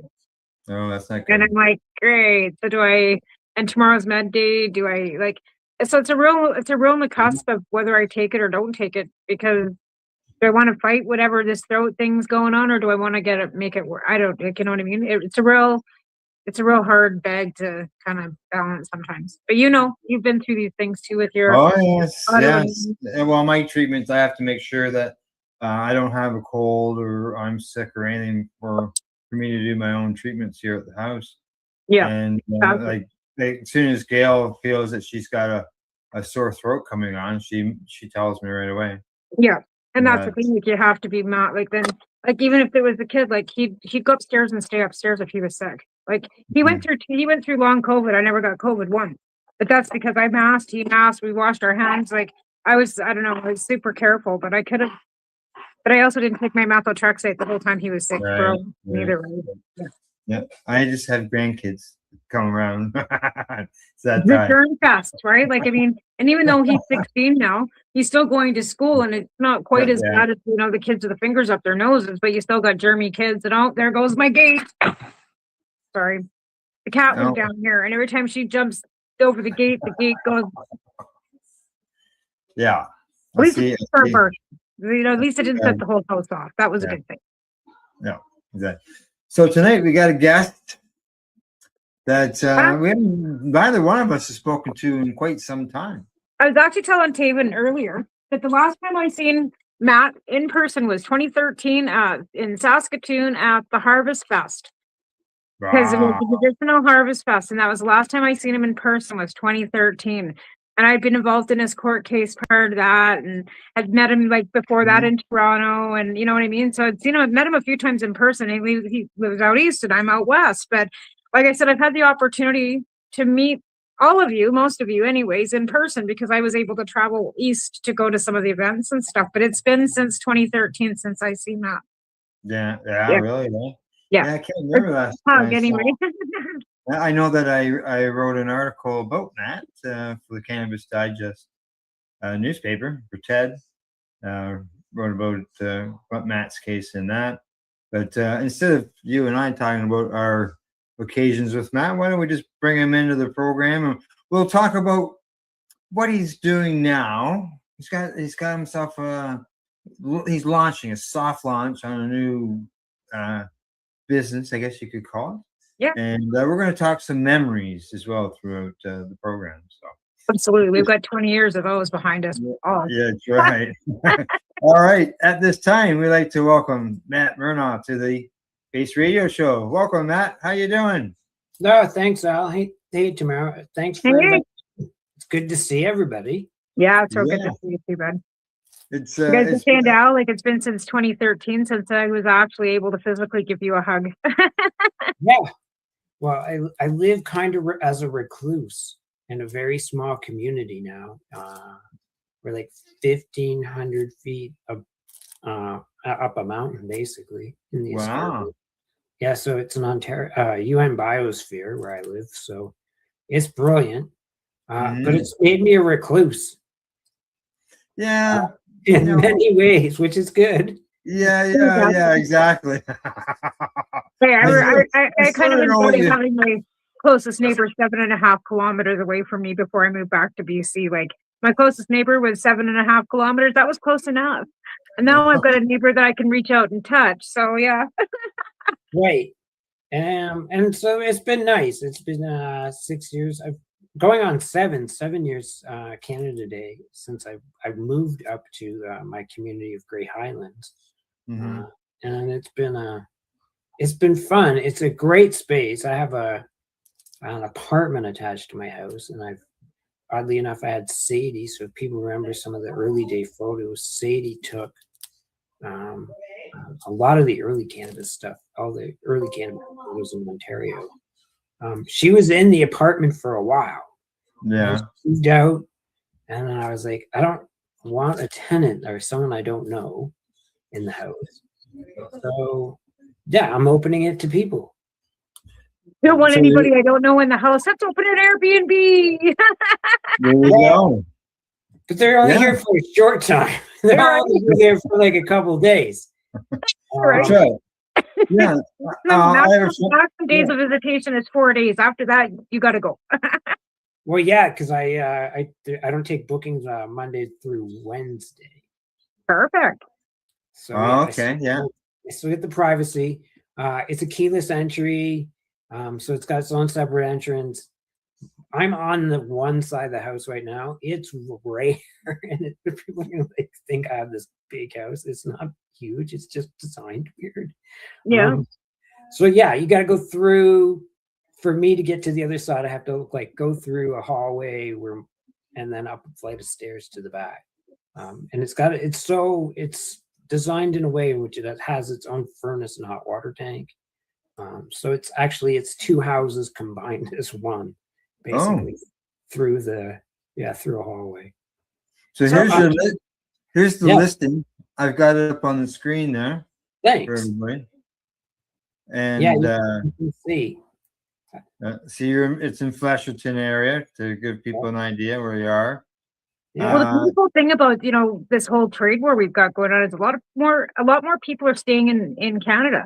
So I think promoting these Airbnbs that are 420 friendly or something that we should really start helping our friends, because I think more and more people are going to be staying here than going, and especially with the jet fuel and stuff. People aren't even going to be able to afford to fly to Mexico. To be honest. Right. So even, you can drive to Ontario. It's only a 3.5 day drive. Trust me. And I just bought myself a Mercedes. So I might just have to drive out there and come see you. Wow. It's old Mercedes, Maddie. It's old, but I did buy myself a new vehicle. So I said I might have to drive it out to Montreal. So you're on the way. That would put you on the way. You could spend the night at Matt's cannabis-friendly B&B. Cannabis-friendly B&B. I see here, as it says here, right here, 420 friendly apartment. You have a forest sanctuary for couples to escape to. A 6x4 foot TV. Holy smokes, that's huge. It's bigger than me. Yeah, I mean, when they brought it into the house to set it up, because you actually have to, like, you know, it's a profession. You got to get at that size of TV. You're getting a professional to install. Yeah. Right? I like this line. Fit in the door, like in one of those box. It barely fit in the door, and it's beautiful. I mean, I have a nice 2-seater in front of it, and some of the best ones are watching like documentaries on it. Or right. I think it's included in the pictures. I just wanted to get, and I'm gonna go through the pictures here, but I just want to get to the point where it says no smoking unless it's a joint in the cozy interior of a crisp forest air. Yeah. It's actually, that's from a plaque, not a plaque. I have a C&E Carnival, like 1980s, early 1980s mirror that they used to, you know, you could win as a prize. Oh, neat. Yeah, they used, you know, it'd have like AC/DC or Guns N' Roses or whatever on it. This one had that thing, and I put that in the room. So I'm trying to that's what I like about this is I have multiple Rubbermaids of our cannabis history. And I didn't know what to do with it. And so now here you go. You can do something with it, this way as well. Like I've got here on the screen the list of things as your description. Of the place. Well, you know, when I first moved back here, Taven actually had to go to kindergarten, and I had to go and buy actual like T-shirts that didn't have pot leaves on them, so I could take my kid to school. Because all the T-shirts that I had all had cannabis and pot leaves on them. Like I didn't have anything that didn't say medicinal or have a pot leaf on it, or it was from some event. And I went to go find a T-shirt to take Taven to school, so I didn't show up at kindergarten with a pot leaf, and I had to go buy something because I didn't have anything. And now, though, yeah, I know. Now nobody cares. Nobody did then either, to be fair. But you know, really a different vibe from Alberta. Cinema room. I guess it's your living room area. Yep. Seamless so you guys serve arrival. breakfast or anything with this, or is this just like there's a kitchenette, you fend for yourself, or are you guys available for any part of the experience? Or there is I potentially available because I am around the property for others, but I am in the freezer is a local food company called Cater Foods. That's my friend Ryan. He does prepared meals and they're frozen, so those are in the freezer, and you can just microwave those. So there is some pre-made meal options if people want to buy money for that. I also keep McLean's beer for people that want to drink beer in the fridge. Right. So yeah, it's a fully local. The Good Clean does eco-friendly cleaning. So it's nice to be able to contribute to my community in this way. Yeah. Keep it local. Sure. I see that as you say, you provide complimentary maple syrup for your morning waffles, and that's syrup that you made. Yeah, that's like a hobby I picked up here. It is making maple syrup, and it's awesome. The seasons are like I'm very in tune with the seasons and where things go. So I just finished maple syrup making season. I think I made about 30 liters of maple syrup. That's great. But I mean, you go from growing cannabis to making maple syrup too, right? Like, are you able to grow any cannabis on your property, or are you wanting to, or do you, or would that be sort of something to add to the experience? That's a great question because I hadn't grown cannabis in a year. And it's been forever since I grew cannabis. Like I hadn't grown cannabis. Like I was like, holy freak. Other than having bail conditions not to grow cannabis, right? I was always growing. I know, right? How you so got I yourself had a full year off. I took a year off. there will be 4 plants on the property. They usually get the size of Christmas trees, like big, we got to take, my friend, we took a chainsaw to bring one of his down. That's how Yeah. so people are like, oh, what's going on? I was like, no, these are just guys who are just like finally given the opportunity to grow cannabis legally and have farms and like wide open spaces to do these things. And they're producing some great cannabis. And so somebody asked if they could just grow cannabis for me. I was like, yeah, sure. And then their report was like, so I emptied out the chicken coop into it and spent the day rototillering it into the soil. I was like, okay then. And they were huge, like huge. And it's been nice. It's like giving away vegetables now because it's so affordable. Yeah, it really is. When you can grow it now. And some people, I've seen the days of getting very little off of an outdoor plant, but I've also seen the days where you can get a couple pounds plus off of one plant from outside. So so with your 4 plants, you could get 4 to 8 pounds. The only thing is I live right downtown Cranbrook, so I don't get that opportunity quit rubbing it in, because when I could, they weren't legal. Besides that, the deer would probably eat yours anyways. Yeah, you're right. The deer would eat mine. Now, back to your sanctuary here. I see on the listing information here that top tier gear. People have access to a volcano vaporizer, as well as high quality glass bongs and pipes. Yeah, for sure. Because these are things that I have in my home. Right. And so one of the things I really came up with this idea was I was at my friend, the eco affiliate, I was talking about it, and I was like, I smoke weed in my house. Like, I'm an adult. I pay the mortgage. Like, I did not buy a house to smoke weed outside. It's just, it's not happening.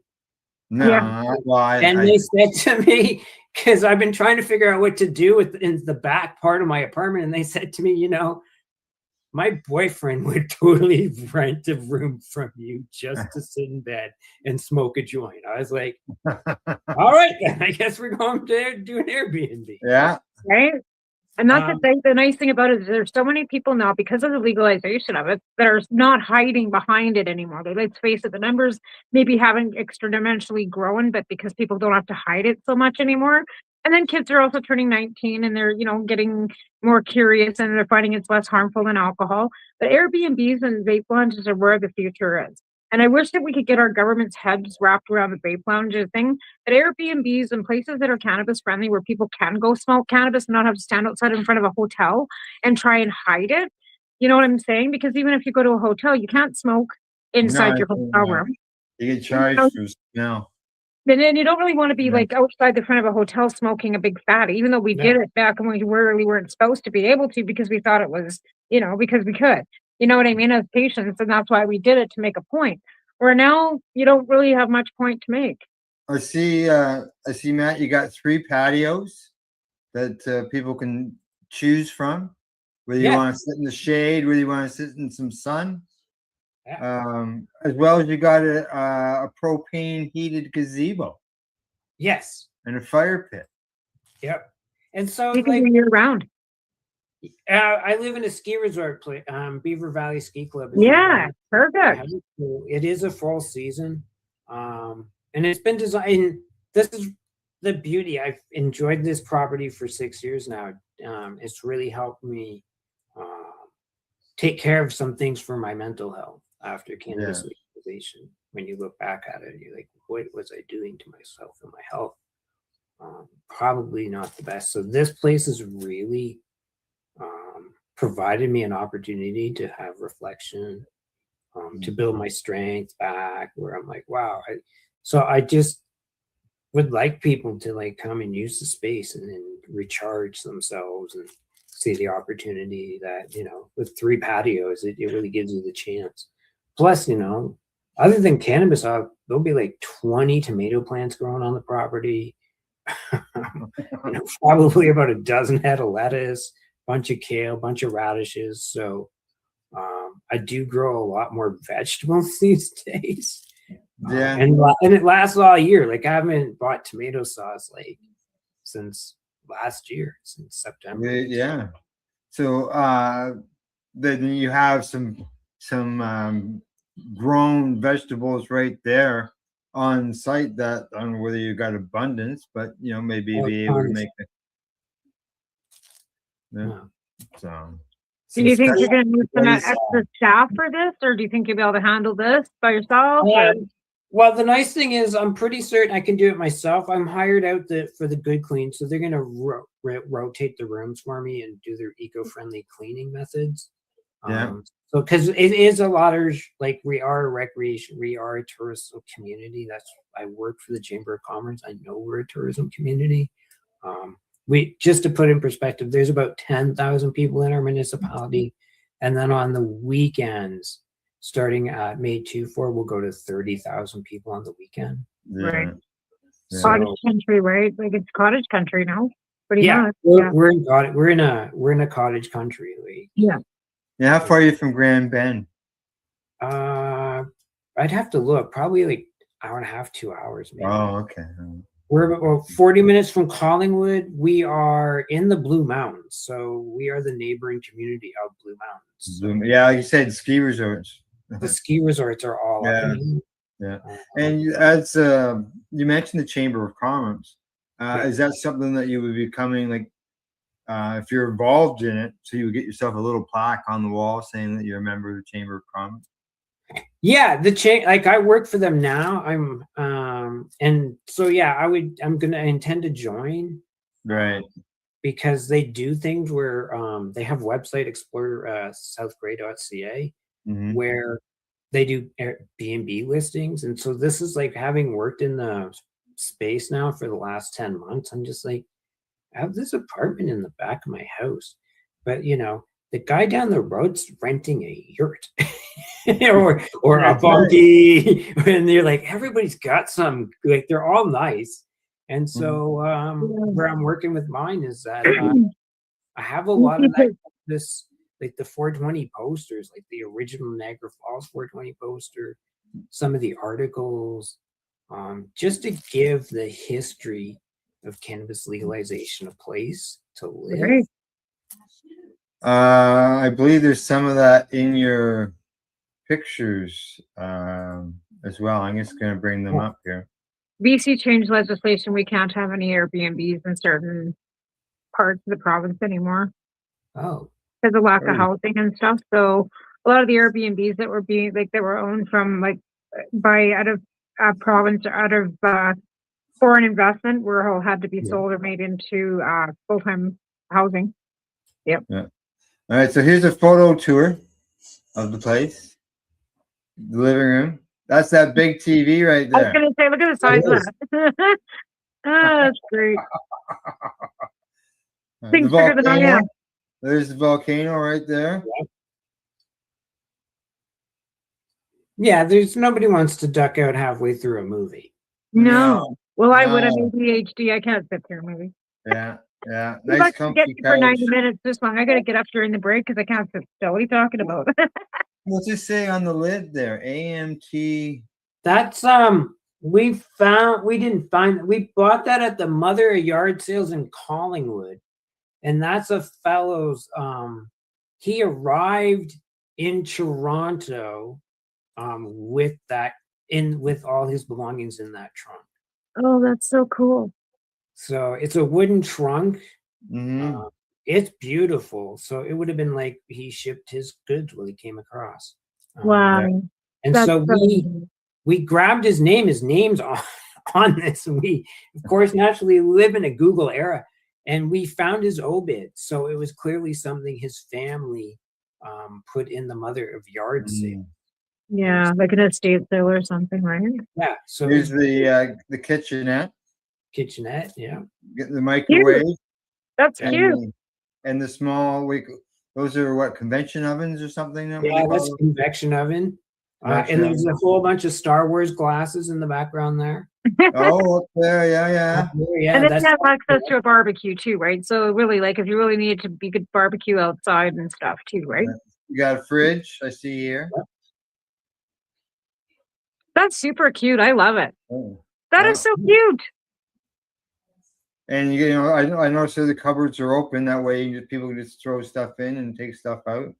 Yep. No, I like that open cupboard concept. I like that concept a lot. Bedroom. I can see the pod friendly flags, curtains there. Yeah. But I also the art hanging above the bed was from the previous owner. She painted that. That's like a resemblance of the forest when the sun goes down, the golden hour. Oh, nice. So it's a balance. It is weedy. Is I had actually, when I was working on this, I was like, how weedy am I going to go? Like, and it came, the curtains were a big debate. Like, am I just like, should just have normal curtains? And I was like, no, go weedy. Oh, yeah, go, yeah. If you're going to do 420, do it as weedy as, put as many posters up and give a little rundown. I mean, you're a writer. You can write great stuff. Give them all history, little background, on little placards all over the place. Share it, because nobody else is going to remember about us unless we share it. And I think that's kind of one of the, and it gives it a nice little niche that people can experience that. So ultimately, that's the goal. That's great. It's a big view of the curtains. I love them. There's some of the memorabilia. April 20th, Central Park or College Park. But I mean, you got so many great photographs of you yourself. You could get them framed and hung on the walls too, Matt. Because I mean, you standing with the megaphone, you standing with that 500-foot joint. Like, come on, like you got some great shots. Yeah, and a lot of it I like. So I like the posters. There's so much, I could rotate, literally. You could rotate through. You could rotate it, yeah. Every 6 months, change it up and turn things around a little, and because I mean that's helpful. You have repeat offenders that like coming back. Bathroom, stand-up shower. Yep. I actually like that shower better than the shower that I use every day. I was like, why don't I just go to the other side of the house? That's often my favorite. That's the garden, probably June. Oh, yes. And so a lot of my photos these days are just like my feet up, looking at the garden, because that's like, my feet are, these are actual views where I would put my feet up and hang, Right. Yeah. Nice the gazebo. I think it. So is this just like a couple single occupants? How many people? 2 people. Yeah. Couple, however you define couple. Whatever, it doesn't matter to me. As long as it's 2 people. Yeah. And that's actually from at night. If you see the forest one, that was the photo we talked about earlier, where it was it was night. Right. You said it was right, and it was off the snow. Beautiful. On a full moon, if the it hits it right and it's so perfectly clear. We have so much snow and we have there's no light noise in the community. Yeah. I mean, right. You're looking at 5-6 acres away before there's a light. Yeah. That's nice. I know what you mean.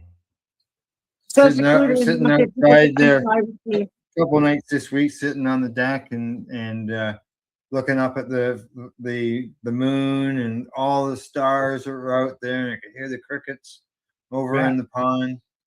Yeah.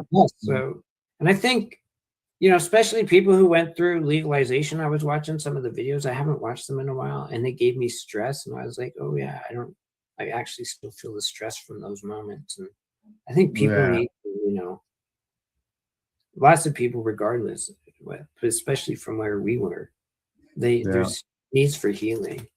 I think regardless of what people who have been raided, arrested, gone to jail. We all have them, right? Right. So Like that's what people often say to me, like, why can't you just get a pardon tomorrow? I said, because there was an article published in Maclean's magazine, and it's forever. So I'm not eligible for a Canadian pardon. Thanks for asking. So they always just say, well, you could just get a Canadian pardon. Well, no, I just can't. All righty. I see it's about an hour. Time for And interesting on that side of things, because I don't have a criminal record. People often think I do. No, you don't. Right. So I'm 5-0. Yeah, So I had a volunteer role in my community where they came out, we just need your like background check, vulnerable sector. And I was like, I couldn't do it online. So I had to go down to the OPP cop shop. And the best part was the guys are like beforehand going over the list of people and they're like saying all the people who wouldn't come in, which they were correct because it was just me in the waiting room. And the cop was like, right, well, let's get this Myrna guy out of the way. And so they lead me back. I'm following the cop. It's weird. I sit in a chair and he's like, him and his partner pull up my CPIC and they're just like mortified. You just see them looking at me. They're just like, what is going on here? So the cop's like reading it. It's like, you know, it's long, been arrested, like all the data, right? From that's out of date. And he just, Matt, have we ever convicted you? And I was like, no, I'm 5-0. And he's like, okay, we're good here then. And so I'm walking out with the guy. He's like, so you created like cannabis legalization's a thing. What do you think about it all? I was like, I think it's the best thing ever. But, you know, I do miss when my heart goes boo, boo, boo, boo, boo, when the cops roll up and I'm smoking a joint. And he lost his shit. He was like that. He just was like, just lost it. And, you know, for all you know, he's going home eating gummies or something. Oh yeah, exactly. Yeah. And the fact that they can now, I think is absolutely amazing that the veterans have gotten, you know, some traction with what they're doing. You know, for every time that we took a hit, it was worth it. Like, I mean, so I can't go to Japan. It's not that big of a deal. You know what I It would mean? be another brick out of the wall. Right. But again, like I said, for all the times we took the hits, it was worth it. It was worth it.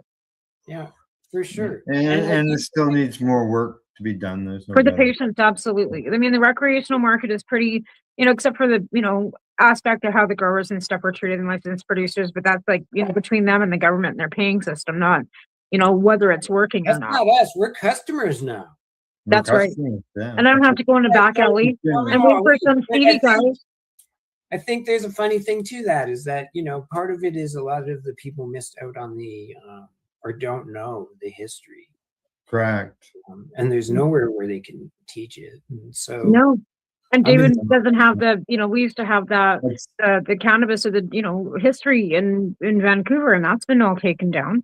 That was all sold to whoever. I don't know how that all went down. Well, but- I've created some AI generated music and put it to pictures that I took during my times as being a writer, and turned them into music.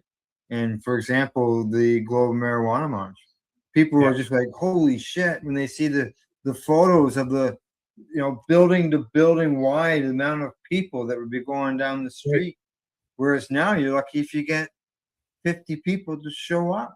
Well, Vancouver had a fairly good turnout this year. Like Vancouver, actually, people showed up this year. I was shocked. But it's not just for cannabis. I think, you know, when you look at the numbers that we had for at its peak that pushed through legalization, no rally, no political movement was drawing that many numbers other than gay pride. You're right. Right? So the numbers were huge. Yeah. I mean, you can't get those numbers, at least in Toronto, they're not pulling numbers like that, or Vancouver. No, It's I've Trump. been there. No, you can't get that many people out for Trump. And so really, you know, we don't really need it. Cannabis protesting, we need cannabis celebrating. Yeah. Anything. Well, Kind of- celebration. And again, the medical patients, we need to have some vape lounges. We need to have, you know, there's things that there can be some improvements, right? There's definitely some improvements that can be made. But like I said, I'm so grateful that my son will never have to worry about getting busted for smoking weed. Yeah, it's like as mainstream as Nickelback, right? So Right. it's it's that over. It's like that over. So we don't have those words. But I do the same thing when people heard like around like you're gonna let people use cannabis. I'm like, it's not that foreign of an idea. You know, I had people tell me they went to Nashville, they went to a vape lounge, they started explaining it to me. I was like, oh, I just let it. I was just like, whatever. You know. We already did that already. We're past you. Yeah, and it's the Ontario Smoke Free Act. It really is. It's the same across Canada. It's exactly what's stopping. There is, as Tamara says, I mean, it's patients have a right to congregate and to meet with one another and socialize. Socialize, educate each other, Yeah. share experiences. But so does but so should everybody else. Like Yeah, it shouldn't. That's number two. You definitely do. There's some good court cases put together by other organizations and clubs that have existed. Before we jump into court cases and stuff, we have to take a break, guys. Sure. All right. Yep. Okie dokie. All right. You're watching the Pace Radio Show. We are live here at paceradio.net and 420pace.ca. We have our guest Matt Murnau here with us as well. And we will be back in about, I just got to find it, which commercial I'm going less than 3 minutes. Be right back. You're listening to the Pace Radio Network here at paceradio.net. Camelford Lifestyle Shop, open Monday to Friday from 10 till 7 p.m. or by chance. Check out our flags, our t-shirts, plus our hats, and look of that supply of rolling papers, plus much more. We've got bongs and your favorite herbal vaporizers. Look at all the incense we have, as well as for those who collect knives, check out these knives in our collection. And while you're here, stop in to see Shay at the piercing room, where you can get poked by Shay. Daily deals, check them out. Camelford Lifestyle Shop, 17 Bridge Street West, Camelford, Ontario.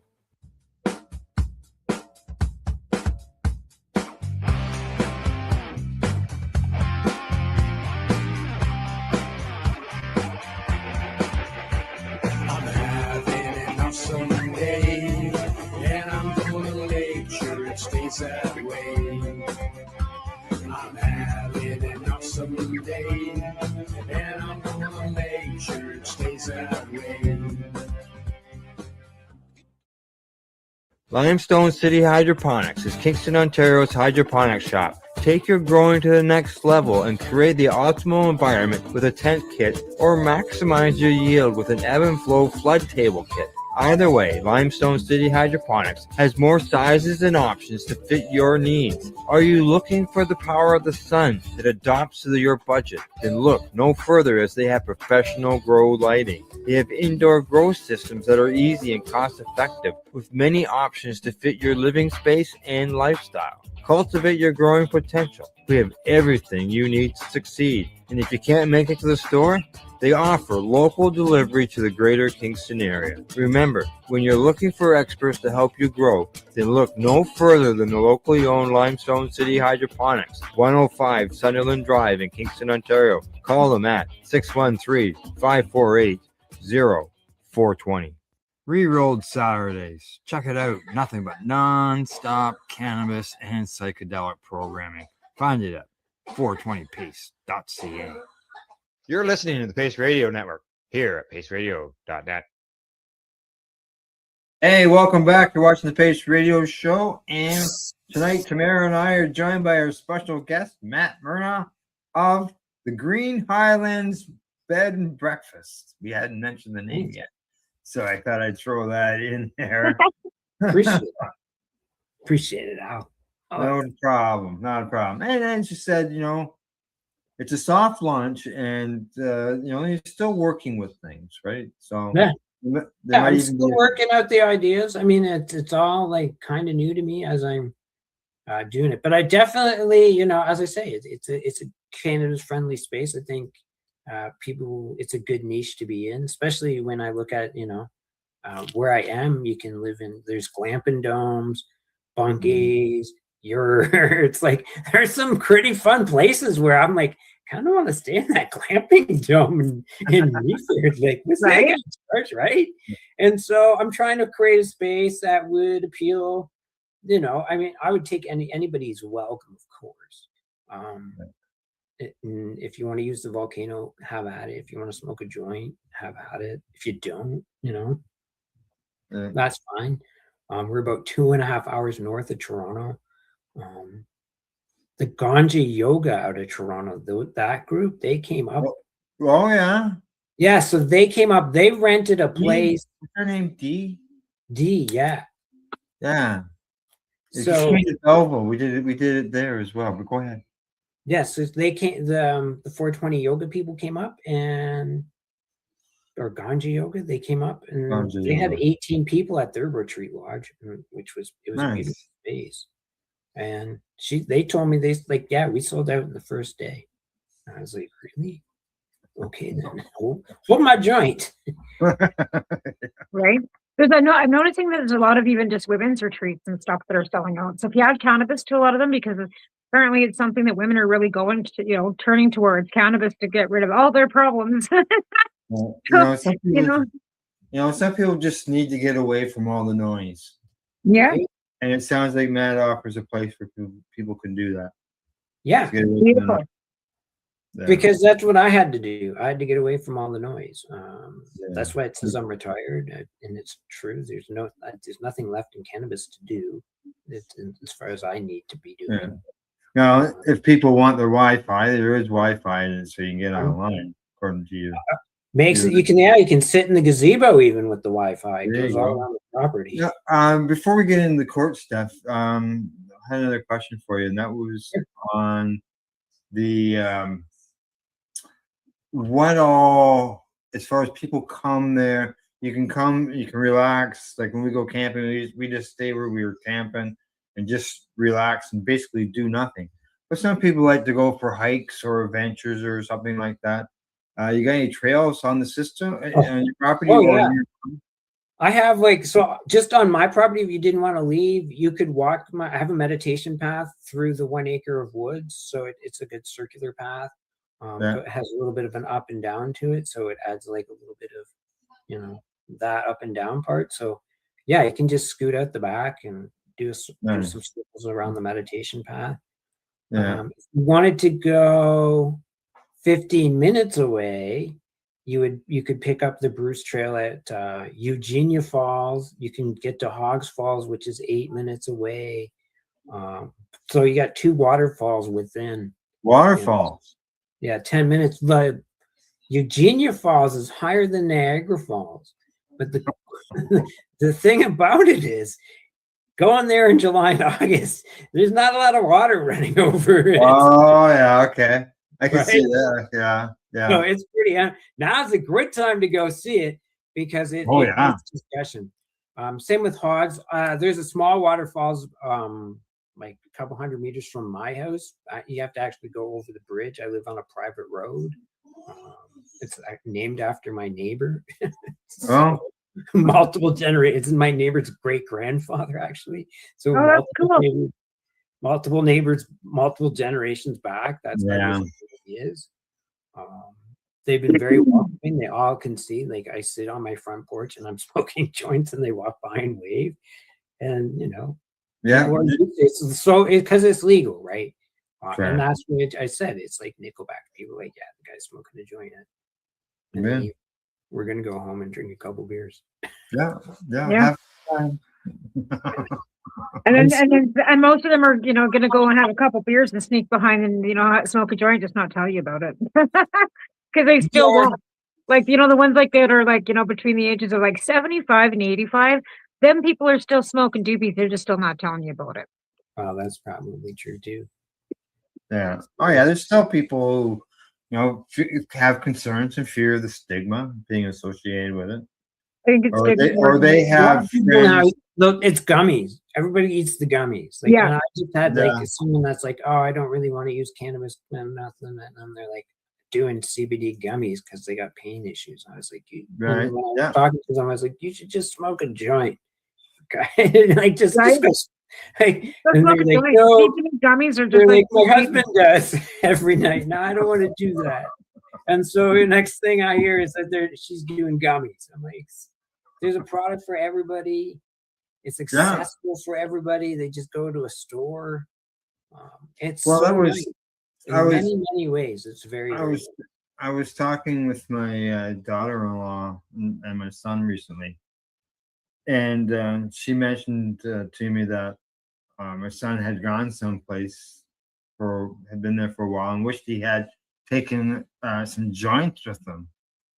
So he'd have a joint to smoke with his friends that he didn't expect to run into. And she said, well, why don't you just go to the store? Right. That's what makes it nice. You're just like, I didn't bring any weed with me. Oh, I'm just going to go over here. Right.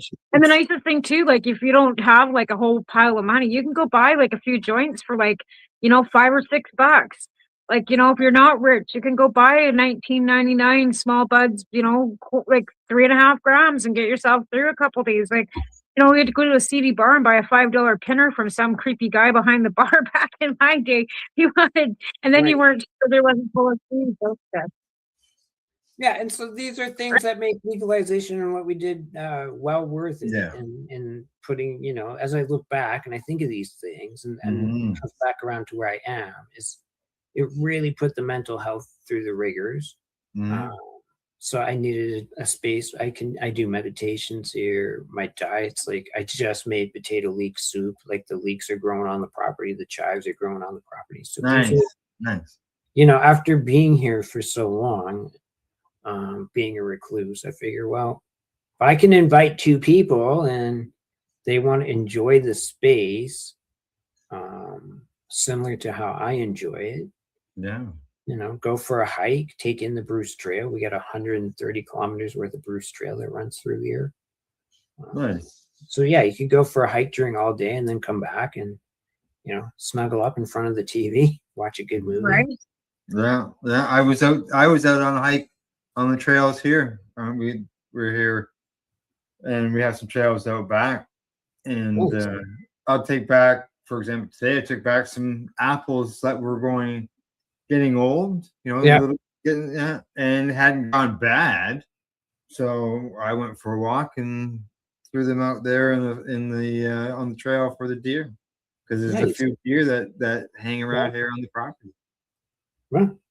I have 5 or 6 in my veranda, in my carport, on my lawn, on a regular basis. There's more deer shit on my lawn than there's dog shit on my lawn, and I still have 8 dogs. Wow. And they come right in her deck, right into my veranda. And like I tried like walking off because I was trying to grow some vegetables, right? So I put everything on the red room, blocked everything in. Them son of us were coming right into my red room and ate all my kale and my lettuce last year. I was so mad. Oh my God, I was mad. And then I put it in the kitchen. And she lives downtown. Wow. I live like 2 blocks from downtown Cranbrook. Yeah. And I moved back here in 2014. It wasn't so bad, but coming off the farm, I still have chickens in my backyard. Don't kid yourself. But coming off that 4.5 sections to coming into having neighbors like that I can spit on their house. So, you know what I mean? It's been a bit of a transition. Let's put it that way. But we've been here like, going on 12 years. So obviously I'm still here. Yeah. Yeah. It's complete. As far as you mentioned, a lot of people had to do a lot of things. A lot of people sacrificed and court challenges. You yourself, you had a court challenge that battled here in Ontario, and you got pretty high in the court system. You want to talk a bit about that? Yeah, sure. Tamara was part of that case. I mean, and I think if you look at the Senate report on legalization, it thanks Canadian medical cannabis patients. Yeah. And so people those are the histories, those are the things that are missing, I think, from people when they use all this great cannabis. They're just not that we have to tell them or they should know. There's nowhere to know. No. It's missing, right? So Yeah. trying to close that loop for them. And so so the court case Tamara was a part of. We had 3 weeks to go into the Canadian courts and show that Health Canada was basically running a fake program. There was 20,000 Canadians in it. Mm-hmm. See the numbers now. I mean, we can talk about that in a few, but and we won. Like we had a long shot. Like oddly enough, the Ontario government paid for the court ruling, and I think that ruling sort of it was the start of the end. Yeah, it segued kind of into everything else that was going on too, right? Yeah, and all of a sudden, a young man named Justin Trudeau sort of was like started moving around the same period. Like, so we had a 2-year window as we waited to go to the Court of Appeal, where cannabis was just, it just became, it was the everywhere thing. Yeah, it became the hot topic of the day. Yeah, and we had great momentum up until that point, but the ruling striking down Canada's marijuana laws for possession and grow, we could have changed how everything was. We might have never had a trafficking system that was adopted by the Liberals. But it was all about personal possession and personal growing, where you should have been allowed to possess and just grow it yourself. Just grow your own. Right, grow your own. It's still like that's one thing with the legalization that is like kind of a joke is the four plants, because we know as patients we're allowed 5 for 1 gram. So it's kind of a slap in Canadians' faces when you're not even allowed to grow 5 plants, which is equaling to 1 gram for medical patients, right? So 4 plants, sure, like if you're able to grow them outside, but if you're in a situation where they can't be seen above your fence, or in my situation, I'm downtown, I couldn't grow myself a 12-foot tree. Unfortunately, I'm stuck growing the 4 plants inside, and I could never produce enough that I would need. Because in BC, you can't, your plants can't be visible to the public, right? Yeah, to the public. Like even like the Invermere police or the RCMP went into this girl's place a few years ago. She was having there was a garden tour, and she had 4 plants in her backyard. They even raided the 4 plants, right?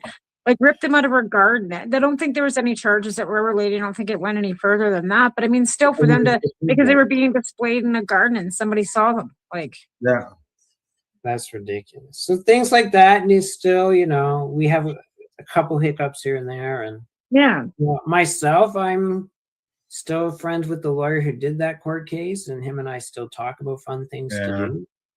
I think we talked about lounges, and somebody asked, I've been asked, what about the Ontario Smoke Free Act? I'm like, it's a private residence. I think we're totally fine there. But I do miss lounges. I miss, so if I can create that experience for people on a vacation level, I feel like it'll be good. And micro something that we had, Hot Box, Beaver Central, and right. Yeah. I know that I have ran an interview actually that you and me and Blaze did from Peterborough on TMC. Right. Yeah. And actually Blaze, that's his store, his and his wife's store. That is one of our sponsors here on the network, the Camel for Lifestyle Shop. Yeah. Amazing. Yeah. And so but even that, like, it's so hard to do, like even getting sponsorship for our podcast, but even doing a cannabis cup, like I did 2 cannabis cups out here, 2018, 2019. But once legalization hit, trying to get sponsorship was absolutely impossible, and try and do any event without any sponsorship. And then try and find people that were willing to even like throw an ounce, because that's at least 28 entries, right? But nobody was growing. Everybody kind of got out of doing anything, and it was just like, okay, and then COVID hit, of course. But even trying to come back to doing something along those lines now is near impossible, because the stores aren't allowed to advertise, they're not allowed to input anything, they're not allowed to give anything away, and it just makes it really difficult unless you're still in tune with the the underground, which I'm not, right? So but it's funny, it's interesting, the Karma Cup had a listing in the OCS. They went out for one summer, they did a Karma Cup event. Yeah, because they sold everything out to the legal market, though. So it's legal market that could, put their entries in, but there was a certain way they had to do it, right? And they could only put so many out there. It wasn't like when Sarah did it and they had 124 entries of each product, right? Like they couldn't even get into that. They could only, I think they could only put 28 entries out or something. It had to be under the 30 gram limit or something along those lines. I still say that it was still an illegal market, and it was something that people had access to at a at a nickelback level, not a in the legal market it was buds, indica, sativa, Yep. and I hybrid bought category several. and pre-roll joints. I Yeah, bought we- several. I saw the ad. I was Yeah. like, I'm coming back and buying a couple of those because it was for fun, right? Yeah.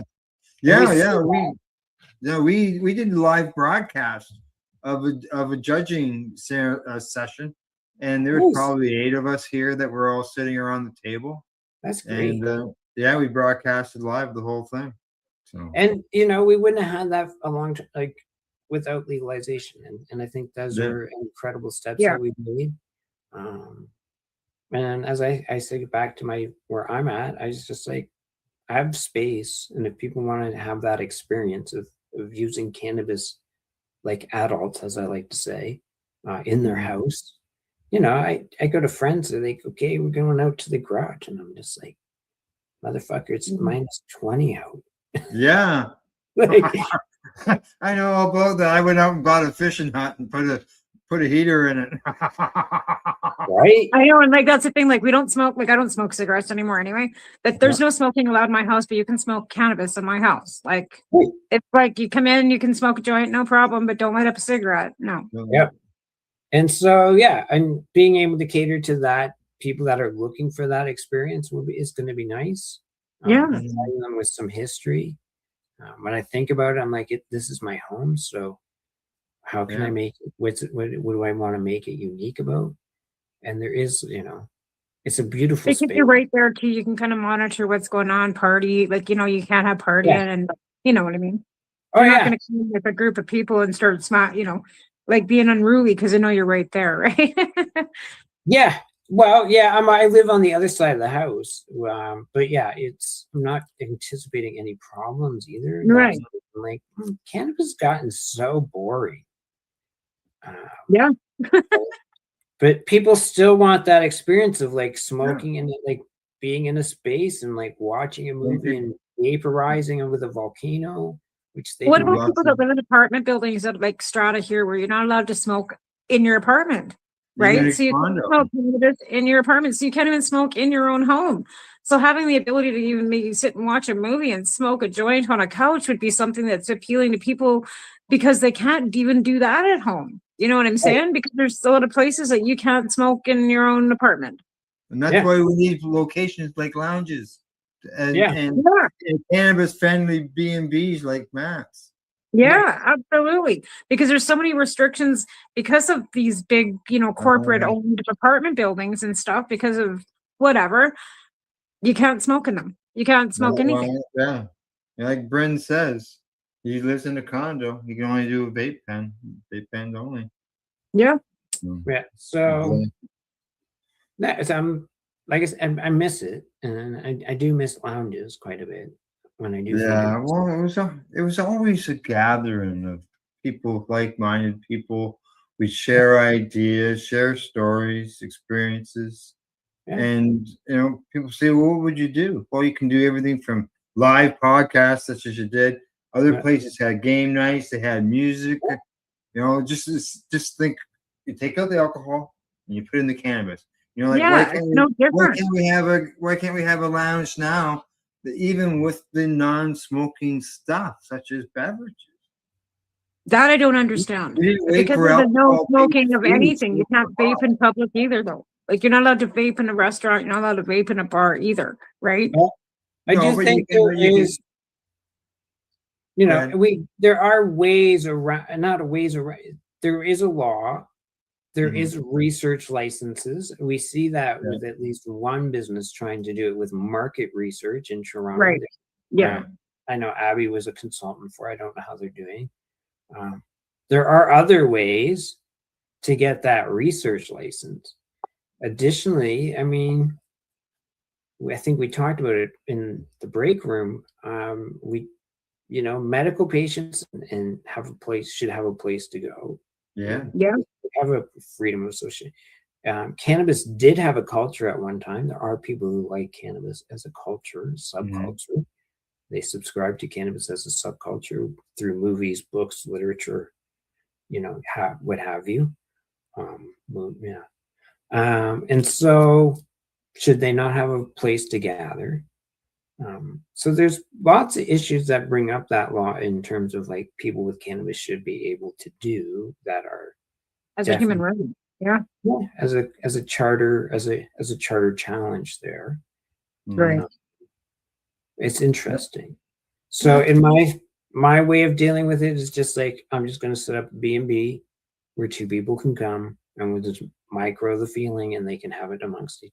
You know, because I had the person who's going to photograph this place. She's only 30, right? So she missed that. Like she missed it. Yeah. Right? Yeah. She was telling me, she's like, yeah, I used to sell, I sold weed. And I was like, yeah, when was that? She's like, 2016, when I was in like high school. I was like, really? I ran into a girl today that worked out for cannabis culture in 2010. And I'm like, oh, so you're a little bit behind. Like you just got, I was 18, 2010. I'm like, oh yeah, 2010. Yeah, you were just kind of getting into the whole scene, I guess. By then we were already kind of rolling into it, right? By 2010. But yeah, small world though.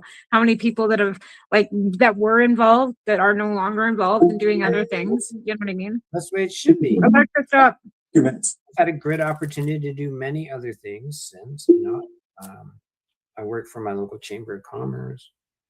I was working in the Toronto Financial District after Kronos Group. So, you know, I've been able to make a career out of it. Yeah. The stock price of cannabis helped put a large down payment on this place. So that was very helpful.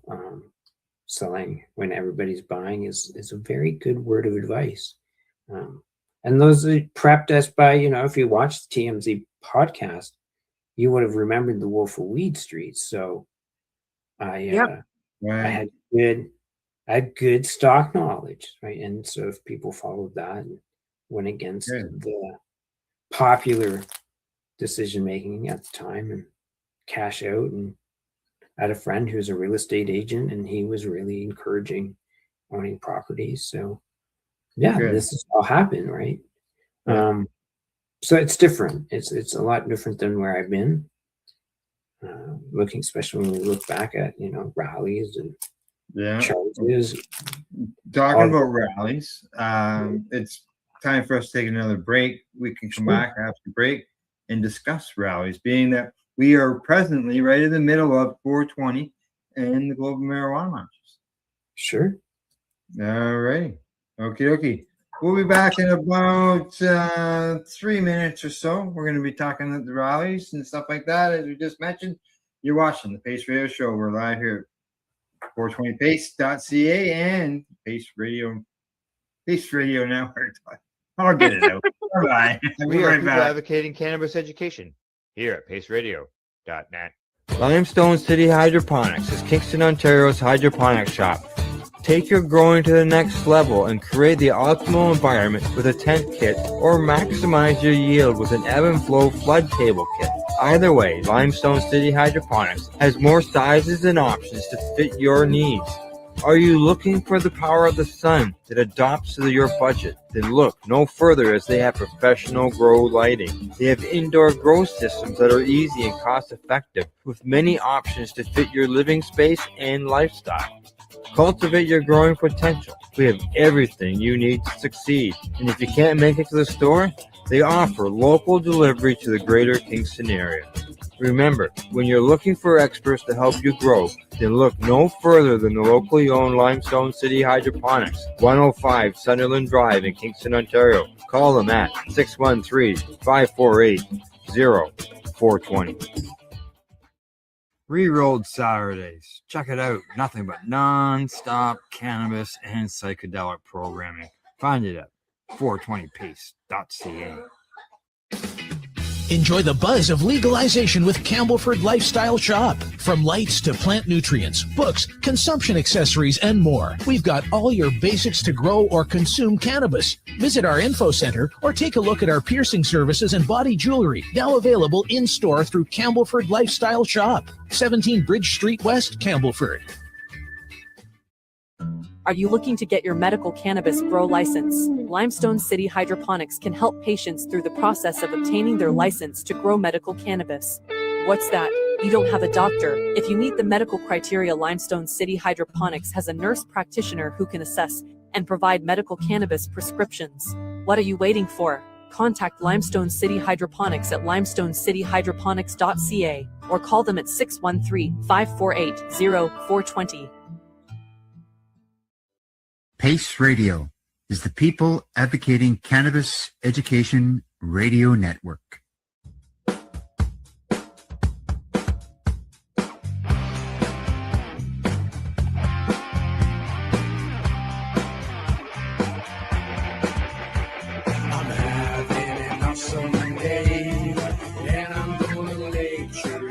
That way. I'm having an awesome day, and I'm gonna make sure it stays that way. You're listening to the Pace Radio Network here at paceradio.net. Hey, welcome back to the Pace Radio Show. Tonight, Tamara and I are joined by Matt and Erna of the Green Highlands B&B, bed and breakfast. Matt's opening a new cannabis-friendly B&B, and we're helping to get the word out. And we need more of these type of businesses. That's for sure.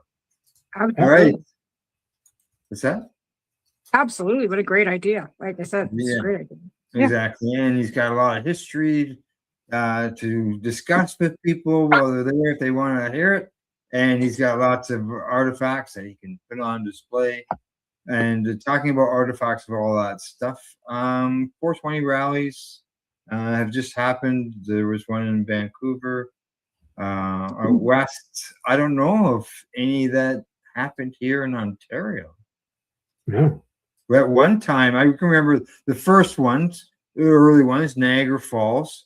Yes. That happened there at the Highway 420. Yes, the real Highway 420.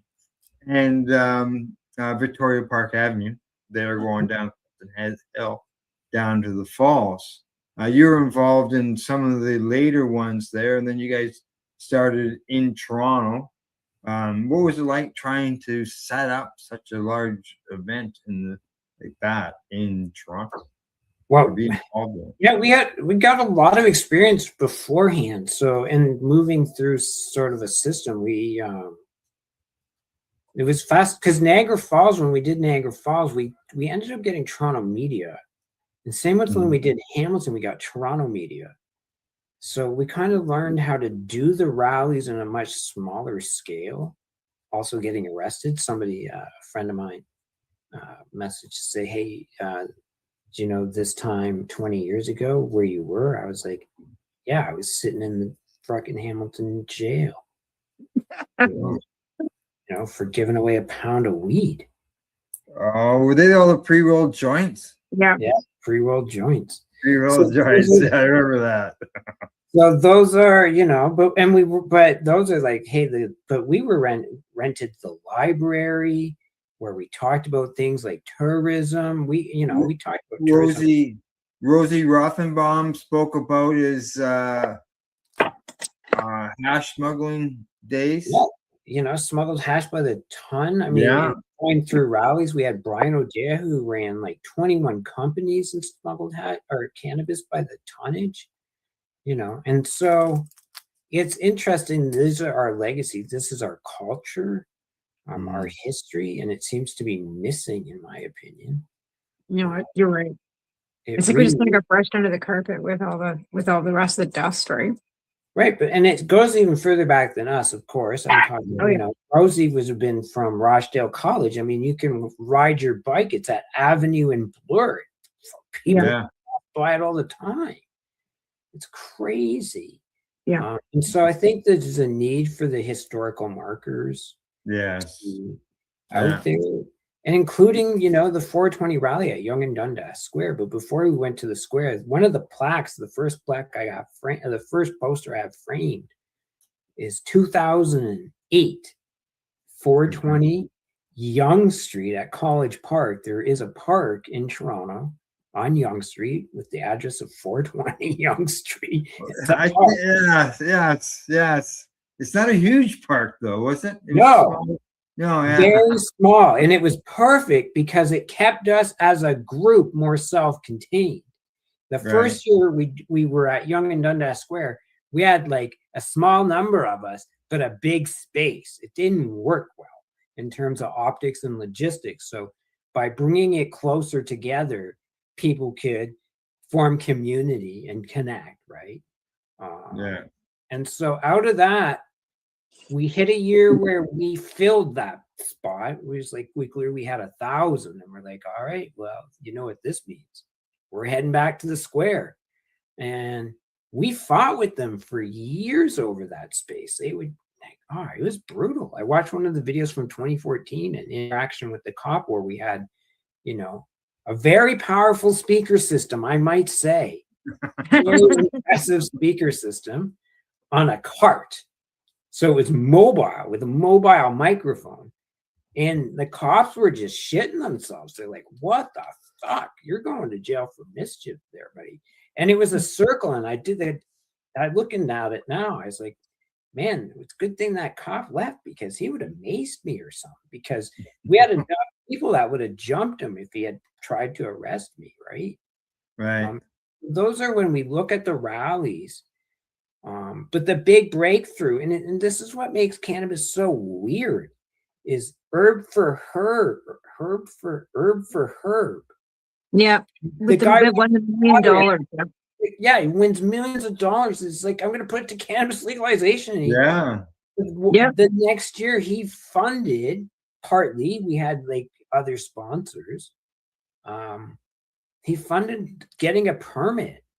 So they went from like arresting me there to like, we'll give you a permit. So like you can do everything you want. Like we'll have union workers, you know, we'll have union workers set the stage up for you. Like it was crazy when you think about all these things. It was crazy. Now, did they now there was a switch at one point. Did they ask you to leave because the crowds were getting so big that you're filling Yonge and Dundas Square, overfilling it onto the streets? Yeah, so that was one of the issues. We definitely closed off a side street beside the Hard Rock Cafe of all places. And we had gone to them and we were like, you should let us close it. Like you should just agree to being like, hey, we know it's coming. They're going to get a large crowd. And so they had threatened a fine and they never did. And they would try and move us out of there. And you're like, what do you know? This is like, look at all the billboards in this center of this area of Toronto. It's like 20,000 people an hour. Yeah. Yeah. Well, would you say it's Toronto's version of Times Square in New York? Yeah. Right. So of course we're not going to move from there. So those are all the things we were doing. And it's unfortunate in some ways not to see those types of culture. I mean, they do them, but then I see this, they'll have a summer event definitely. But where you get the crowd of 20,000 people, we just don't see that anymore. I mean, that's probably the Nickelback effect, as I like to refer to it, as like cannabis is everywhere. Yeah. It's, I know for the 420, Allison, she went to Queen's Park where the Global Marijuana March was held at. Yeah. And she was the only person who was there. Now, 420s haven't been held in years in the city. So, like, where were the last ones would have been held at? Probably Nathan Phillips Square. Yeah, Nathan Phillips Square. They tried to go there, and you're just like, it just, at that point, a lot of because it's organizers, the people who are organizing are no longer doing it, right? Correct. If somebody doesn't build your community, Yeah. if there's not someone building community falls apart. Yeah. I've often said that as advocates, as more people, get educated on cannabis or start promoting cannabis, it's sort of like a wave where there's a small few people, and as we get older, more people sort of come in behind us. Younger people come in behind us, and we just sort of eventually people just a lot of us just tend to fade away. Right, and Just, that's fair. I mean, in many ways, I feel like even tonight, I was like, "Oh, this is like the guy who comes out at WrestleMania and he just makes one appearance and he goes back Right. to orange, where oh, prepared. We know he's still doing.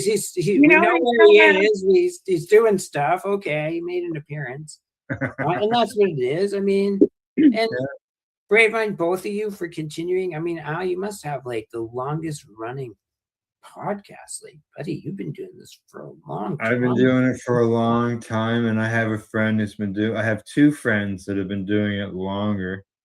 Yeah, the Pace Radio show itself, this show itself, it started in 2010, so this show is 16 years old. I mean, that's longer running on a weekly basis than MASH. Yeah, and I was doing it, and we started off at twice a week. Right. Broadcast, With yeah. several different hosts. Like Four he's on hosts. to a few hosts too. Oh yeah, Right. yeah. And these are, I mean, it's amazing that you continue, and it's the love of broadcast. You can tell. Yeah. And for me, when I was done with Kronos, that was the other thing. When I finished with Kronos, when the industry took a down, it basically went to the shitter. And I was one of the ones that Kronos was like, Matt, we're just gonna have to let you go. Like, we're trying, and it was in the middle of negotiating a contract that would have been, I had stock options in the company that I did very successful with, and they let me go with a 6-month severance package. And I still talk to a lot of people there. And I have no hard will with them. It just was a great experience. So much so that, with their practice, and John Fowler over at 7 Acres, yeah. 7 Acres, he was out of the business by then too. Him and I worked together, did testament to John. We worked on rebranding my resume. And so we were able to get me into the jobs in the financial district after Kronos, which, people should put in perspective of some of the things I've been doing after life after cannabis. So, I was fortunate, and I know a lot of people were not as fortunate. They didn't have the skill set, and so that has impacted a lot of people that we know. Oh yeah. So, I'm fully aware of those things. So I do keep an eye on things, even though. Yeah, well, just as we didn't talk about it when we first started the show, but talking about longtime advocates, Ted Smith, you see what's the Victoria Cannabis Buyers Club, they just got raided. Yeah, they just got raided. And I think we, as patients, and that's the thing I do think about patients. I still have it in the back of my brain still spins. It spins. Cannabis is easy for me. It's not a challenge, and that's why I don't do it. It just doesn't challenge me like some of the other problems that I like to deal with now. And so I was thinking about that, and patients should just, to be quite upfrank, go to these stores and tell them whatever your ailment is, and you will be escorted out of the store. Yep. Yeah. And have it, and start having it done, and just and write down, hey, this was the store I went to, this was the time of day I went to, this is what I said. Because it is an issue of access. Like, mail order is bullshit when it's on every fucking corner. Excuse me for the language, but it is like, and That's yet true. you can't go in to a place where the guy's like, hey, I got this, and the guy says, what's good? Like, we've had 10 people this week have all bought this and have said it has helped them. He hasn't given they haven't get the bud tender, take it to a different level of training. Exactly. And it's not medical advice. That's not medical advice. That's an opinion. Other not people. even an opinion. That's the stat. That's saying. Well, it's like experience with other people, right? And bought this. It's not. It's they're stating something that has happened to the business. Right. Have you thought about as far as the patient end things to the stores? Have you thought about maybe a dispensary, a medicinal dispensary right within the retail stores, no different than a Shoppers Drug Mart, where you can go in and get all kinds of, regular medicine, over-the-counter stuff, and then you got prescriptions at the back. Well, they've introduced the wellness portion of the stores. So now they've introduced wellness, while you can get CBD caps and tinctures within the store, right? So those aren't recreational, kind of like like we were talking about. Like, when did lotion become recreational? We've discussed this before. So they've already introduced that slowly. You can't get medical advice or whatever, but there's wellness portions already in the recreational market. So it's that wellness part, and I wouldn't. If there should be shops like Ted Smith's shop. Absolutely. There should be those dispensaries that are out there so that people that are medical patients can sit even in a waiting room, waiting to meet their, whatever you want to call it, dispenser, and connect with each other. Because those are things that are missing, is that. And I think people do need community, especially medical cannabis patients need community. So we see that with these retail shops. It is a flaw in our system. Yes. And it's stuff like, I watch from afar, and it doesn't take, because I've been so tuned in after Kronos and I was burned out. Like, it was very, I couldn't do cannabis. But I still keep an eye on it. Yeah. You can always just keep an eye, watch from a distance to what's going on. Right. Sure. Yeah. And I have friends, and how's it impacting them, talking to them. So when we see that, I know lots of growers, not good for them, that's for sure. Yeah. No, that's really changed a lot when it comes to the growing end of things, for the way things were done under the MMAR program versus the way that they are now. So and they're doing a lot more inspections of patients' gardens now than what they did. Because they have to justify the money that they're using for taxation for these community safety units. So that's why they're hitting the patients, because they have to justify the budget. Yeah, and now I don't know I guess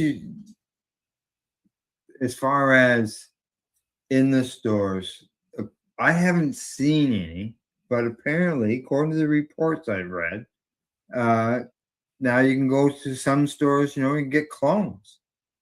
Yeah. Oh yeah. That was way back around here, but that was way back. I mean, that market is. Yeah, I had somebody say they bought OCS, like seeds from the OCS, and they grew it, and they were happy with the end product. They're happy with them. It's not a big market though, which is odd to me considering how big seeds were a market in Canada. One reporter said pre-rolls in the U.S. have overtaken flour, so that sort of tells me convenience, and maybe convenience of going to the store, buying a pre-rolled joint is easier than growing a plant from a seed. But yeah, because nobody's got any patience, right? You got to have patience to be able to grow that plant to actually get the end product. Right, it's taking your time and all that, but as you said, the convenience. And I'm the same way. I didn't grow for a year, and I'm doing it like, I'm going to put 4 back out there because it's good. I need my meds, but I have buddies that they all grow. It all comes into me. Like cannabis is given away. I give it away myself. I have a indigenous reserve about an hour away. It's got about 8 stores there. Ours was shut down. So ours are still operating. Ours are still operating, and that's another problem with the system. I mean, why are they? Right. Exactly. But they had an election out here, and apparently the old chief said it was okay, and the new chief says not so much. And it's got to do with the band, nothing to do with anything else. But the chief just said a band issue. For the most part, it's a band issue. Yeah. Yeah, down here the band is fully in support of them. They Yeah. pay licensing and all that. But the question on my brain is, why aren't LPs able to, why shouldn't LPs be able to sell to them by not applying their tax stamps? Yeah, the tax stamps and there's Because other that's things. what it would be. And why are they not involved in the system? Why have They they should not be, been yeah. invited into this system? They should be, correct. And correct. it's a gross oversight. It's gross. Big time. Why are these LPs not allowed to sell on indigenous reserves without the tax stamp? Are you telling me there's a store 10 minutes away from my house? So it's around the corner in the village. You know how it's an hour to get to that indigenous reserve. Do you honestly think the majority of the time I'm actually going to go to the indigenous reserve? To drive an hour. Yeah. If you use up Drive more an gas. hour? Base gas? I mean, I can fill up on gas when I'm there too, but I like the experience. The experience is different. I'm an hour away from Tynega. So if I was going that way, then I got my cannabis THC base. Right. But I wouldn't just drive down there specifically just to get it, because it would cost me just as much to go down there. Right. And so they should be in the system. And those are completely agree. And I know here they will allow, there's something to do with indigenous store or legal stores being on indigenous lands on some reserves, but it's not. There's things, for example, our former sponsor, Legacy 420, or they could use their money that they made in order to sponsor events in their area to help out with different things. And but under the legal end of things, they wouldn't be able to do that. That's true too. It's 100% true. So those are unfair. And we'd have that kind of the same thing if we were to do a legal 420. The sponsorship has to, as long as it's not seen by children, you have to guarantee it not being seen by children. Yeah, but they don't have a problem. I have a bone to pick on that one. That MGM, I get the ads constantly, like, you should gamble tonight. You should gamble. And like, what is right. Yeah. Alcohol ads. Yeah. Here, have a cigarette. So those are things, right? Yeah. Mistakes things that could be fixed. I don't think but their best part is it's none of our concerns. That's an industry thing. That's how I look at it. It's like, doesn't benefit me. No, that's what they got to keep advocating for on their end of things to make changes. It's sort of like on, you're opening up a cannabis friendly business. I don't know if you've been in contact with the Canadian Cannabis Tourism Association. No, I haven't gone down. I don't know what value they bring.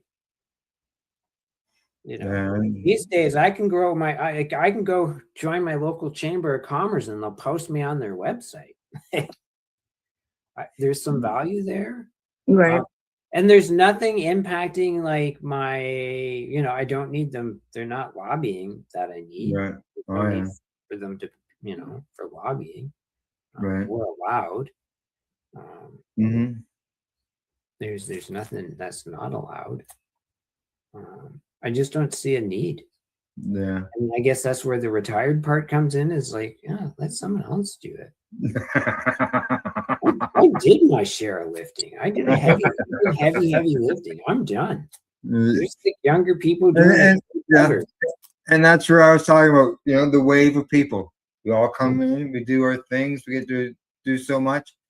Other people come in and they work on improving things as well. Right. And that's what makes it great. And I accept that. And that's why I'm like, come join me in retirement at my place. That's right. Well, we're down to the final minutes of the show. So talking about retirement, I am going to bring up your listing again for your B&B.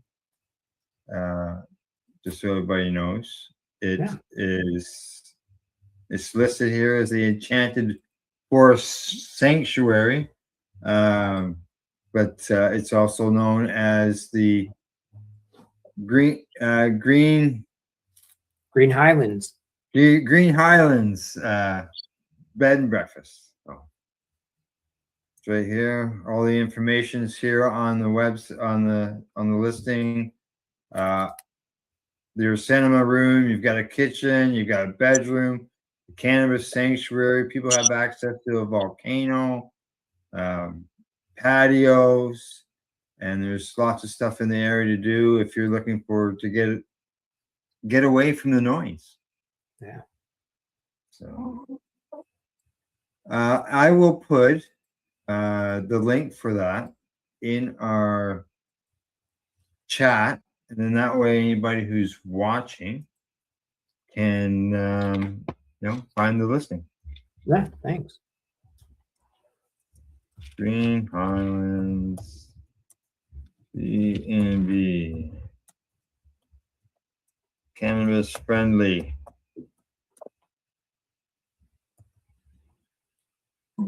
That's the best. Green Highlands, I like that too. Yeah, we'll come up with the name. That's a good one too. Reminds Yeah, you of the I know. Eh? What do you do? Eh? Decisions. Right? Wow. Yeah. Okay. There we go. Not off the screen. The message. I sent the message out so people will be able to click on it, check out your listing. Hopefully, do a booking. And you never know. I have family that way, so I may stop by someday. Yeah, right. Free for you, Al, anytime. Thanks, you, Matt. Thanks, appreciate anytime. that. You want to because you are a hardworking warrior that needs this type of space. When you tell me about your space, we'll just sit there and talk about our forest. Yes, exactly. Sounds good. We'll do that. All right. Anything shout out? End of things, Matt? No, that was my shout out. Thanks to both of you. And again, Al, 16 years. Congrats on that. Thank you. It's an incredible amount of work. Yeah. I know how hard it is. Yes, it is. Tamara? Thanks for coming on the show, Matt. It was good seeing you, and good luck to your future Green Highlands. I hope to maybe be able to visit it someday too. That'd be great, Tamara. Anytime. You're welcome, free of course, because you were part of my court case, so I hang by those people. There you go. In Ontario, you got spots to stay, Tamara. Yeah. Thank you. Yeah. All right. We'll talk to you all later. Thank you very much, as well as thank you to our sponsors, the Camelford Lifestyle Shop, limestonecityhydroponics.ca, and at ease.ca, as well as thanks to my co-host, Tamara Cartwright, and to our guest, Matt Murnau of the Green Highlands B&B. Thank you all for tuning in, and we'll see you all next week. Bye-bye.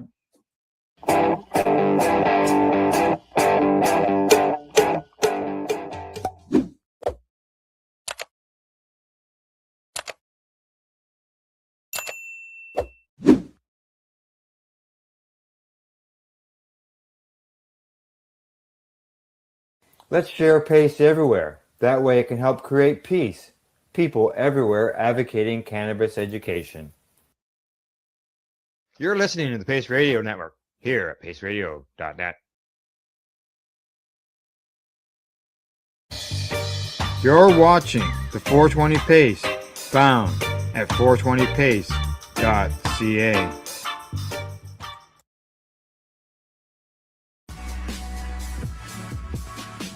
Tune in Fridays at 7 p.m. Eastern Time on 420radio.ca.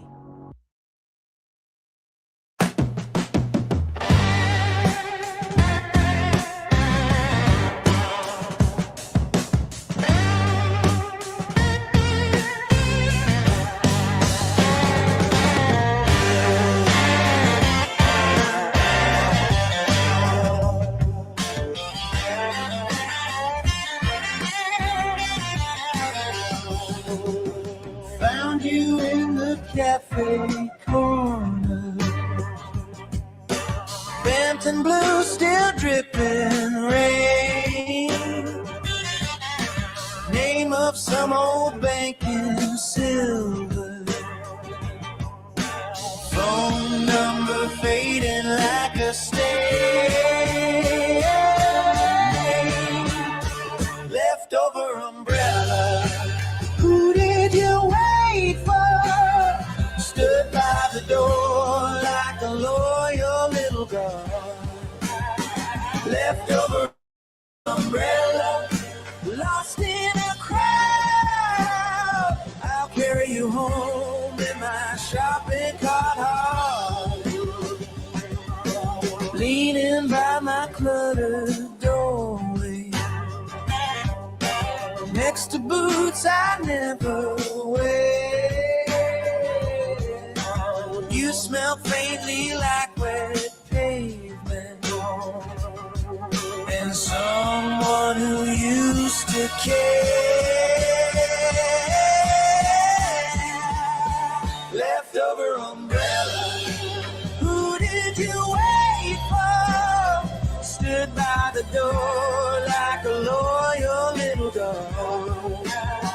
Leftover umbrella. Lost in a crowd. I'll carry you home in my shopping cart heart.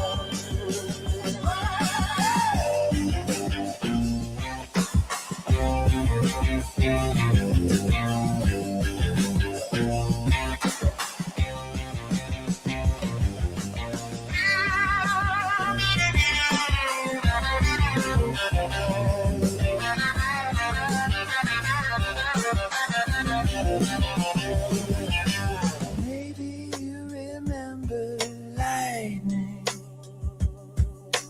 Maybe you remember hands. All I know is on the worst days, you open up and understand.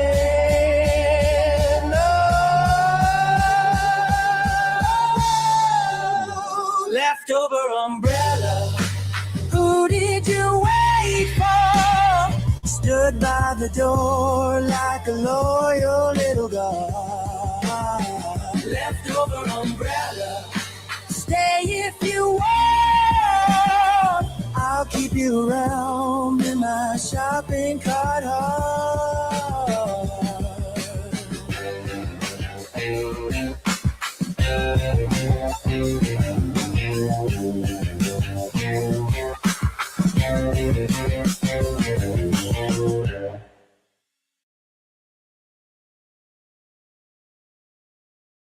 You're listening to the Pace Radio Network here at paceradio.net. The views expressed by the individuals during this broadcast are their own opinions, and they may not be the same as those of their group or other organizations they may be involved with. All medical advice during our broadcast is not a medical opinion and should be checked with your medical physician.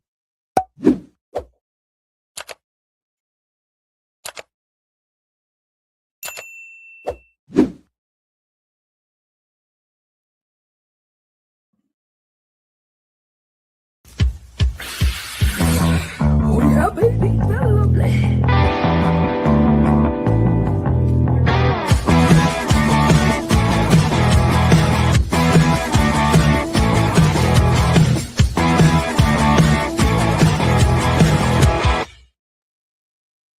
Good morning and welcome to Psychedelics and Cannabis Educational News for April the 23rd. I'm live here at paceradio.net and 420pace.ca. Cindy is off again today, but she will return next week. And I also like to remind you to hit the like and subscribe button if you like the news that you're hearing and want to spread it around. Today I'll be talking about many topics, including psilocybin use in the U.S., a global guide for medical cannabis patients, something that a lot of patients I'm sure would be interested in. Plus, we'll be talking about our pets and cannabis overconsumption of our pets. But first, I got a story that just broke moments ago, and the headline here from CNN says that Justice Department reclassifies state licensed medical marijuana as a less dangerous drug.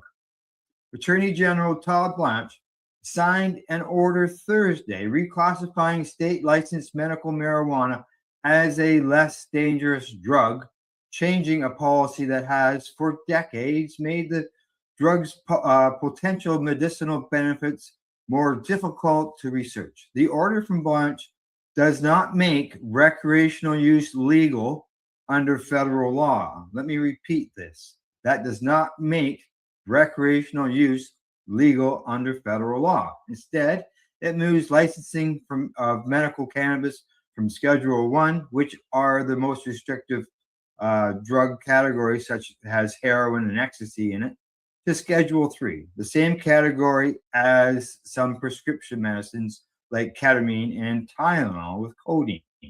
It also gives a tax break to licensed medical cannabis dealers and eases some restrictions on researching its efforts. They say these actions will enable more targeted, rigorous research into cannabis' safety and efficacy, expanding patient access to treatments, and empowering doctors to make better informed healthcare decisions, Blanche wrote in a social media post on X. Now, the Drug Enforcement Agency will also hold administrative hearings before a judge on reclassifying cannabis more broadly, Blanche says. Now, sources told CNN that the White House and the Justice Department have also faced increased pressure from the cannabis industry to get the scheduling change over the line. As a plan to move forward was being finalized, some of the department had hoped to publicize its efforts on April the 20th, a day of celebration, as we know, but were told that it would be unseemly. Two sources familiar with that discussions have said. Now, the reinvigorated effort to likely to face its swift legal challenges from critics who say that the downgrade could encourage recreational use of a harmful drug. Smart Approaches to Marijuana, an advocacy organization that opposes medical legalization or marijuana legalization, said in a statement that it will be taking legal action immediately against this order. The only thing they say that the only thing that today's decision advances are the interests of an addiction for profit industry. And if the president isn't going to use the Food and Drug Administration as the law requires, why doesn't he simply abolish it? They said in the statement. Well, there you go. Some changes have just been announced. Like I said, just moments ago, I actually had to change my lead story because of it. It was going to mention that this was going to happen down the road, and here it is. It has happened, and we'll see what continues further on. I know that on Monday we'll be discussing it again when Cindy gets back. I'm sure there'll be more reports over the weekend. And as far as Sam, which is the Spartan Approaches to Marijuana, I've got another story coming up that they are involved in that isn't a good one either. So, but there you go. Todd Blanche has done some reclassification of the cannabis end of things. And good morning to you, Kent, as well. Thanks for tuning in and watching the program. We should get together later on this afternoon if you're home. Give me a shout. We'll talk to you then. All right, from there, I'm going to move on to my next story. This one is around the psychedelic end of things. And it was a study that was just been released. And on it, it says, on the headline, which is coming to me from the University of California in San Diego, it says that the first large-scale survey estimates that 2.8% of the U.S. population used psilocybin in the past year. That's right. The use of psilocybin is rising in the United States alongside decriminalization efforts in several states and local jurisdictions, as well as heightened interest by the general public. Now, researchers have also taken an interest in the medicines for its potential to treat depression. Now, a study by researchers at the University of California, San Diego School of Medicine and New York University Grossman School of Medicine has found that around 2.8% of U.S. residents over the age of 12. I was surprised when I read that, 12. But they say about 8 million people have used psilocybin in the past year. Now, the team analyzed data from the 2024 National Survey on Drug Use and Health, and they said this was the first year that the large-scale nationally representative survey asked psilocybin-specific questions, enabling the researchers to gain a more accurate picture of past year use among the 56,000 respondents. Now, previous national surveys have grouped psilocybin with other hallucinogens and have focused on lifetime use rather than its use during the past 12 months. Now, prior surveys only captured lifetime use, which tell us little about current use patterns. Someone who tried psilocybin once in college a decade ago and someone using it regularly today look identical in that data. Now, past year gives us a much more clinically relevant picture of who is using psilocybin right now and what factors are associated with their use, says the author Kevin Yang. He's an MD resident physician in the Department of Psychiatry at the San Diego School of Medicine. Now, the researchers found, just got to get a drink here. The researchers found that from 18 to 25 years of age, they had about 1.5% the odds of psilocybin use compared to those 35 to 49, while those over 50 had about 1/3 lower odds. As far as males, they had about a 1 to 7% odd that compared to females and white respondents who had a 2.5 percentage, and black respondents had 1.4% odds, as well as the Hispanics. And they say that the use of cannabis and hallucinogens like LSD, MDMA, and ketamine was strongly associated with past year psilocybin use. And they say that alcohol use disorder and prescription stimulant misuse were also collaborated with the psilocybin use. And individuals with major depression episodes in the last year had higher odds of psilocybin use. And that, I wonder with some of these people, like the alcohol use disorder, the depression, where these people are self-medicating at home, like a lot of people do with the cannabis, especially before it became legalized. And I wonder if that's what's happening there. They go on to say that you should talk to your doctor about your use of psilocybin when you're talking to them about your prescriptions or any other medicine that you may have, just so they can deal with interactions. So there you go. 2.8% of the U.S. has talked about has used psilocybin in the last year. So, all righty, from there on to my third story of the day, and this is going to be bringing Sam back in the picture. That's right. Here we go. This one is coming to me from the Cannabis Business Times. 2 U.S. senators team with Sam on a bill to study cannabis impacts on Medicaid. A pair of U.S. Republican senators collaborated with a cannabis prohibition group to file legislation on April the 20th, that aims to discourage federal reform by showcasing what they say is a strain on healthcare costs. A strain. Okay. Senators Ted Rudd and Pete Ricketts, they introduced the Marijuana Impact on Medicaid Act on Monday, coinciding with the 420 cannabis holiday. The 2-page legislation, supported by anti-legalization group Smart Approaches to Marijuana, also known as SAM, would require the U.S. Secretary of Health and Human Services to collect data on Medicaid spending associated with hospital inpatient and outpatient care and with emergency room visits related to cannabis use. Rudd, the primary sponsor, says the bill aims to provide transparency. He says the health consequences tied to cannabis use are serious, leading to increased risks for heart attacks, strokes, psychotic disorders, and further addictions, he said in a statement when he was announcing the bill. Now, when legislating on this issue, Congress needs to put the health and safety of the American people first, full stop.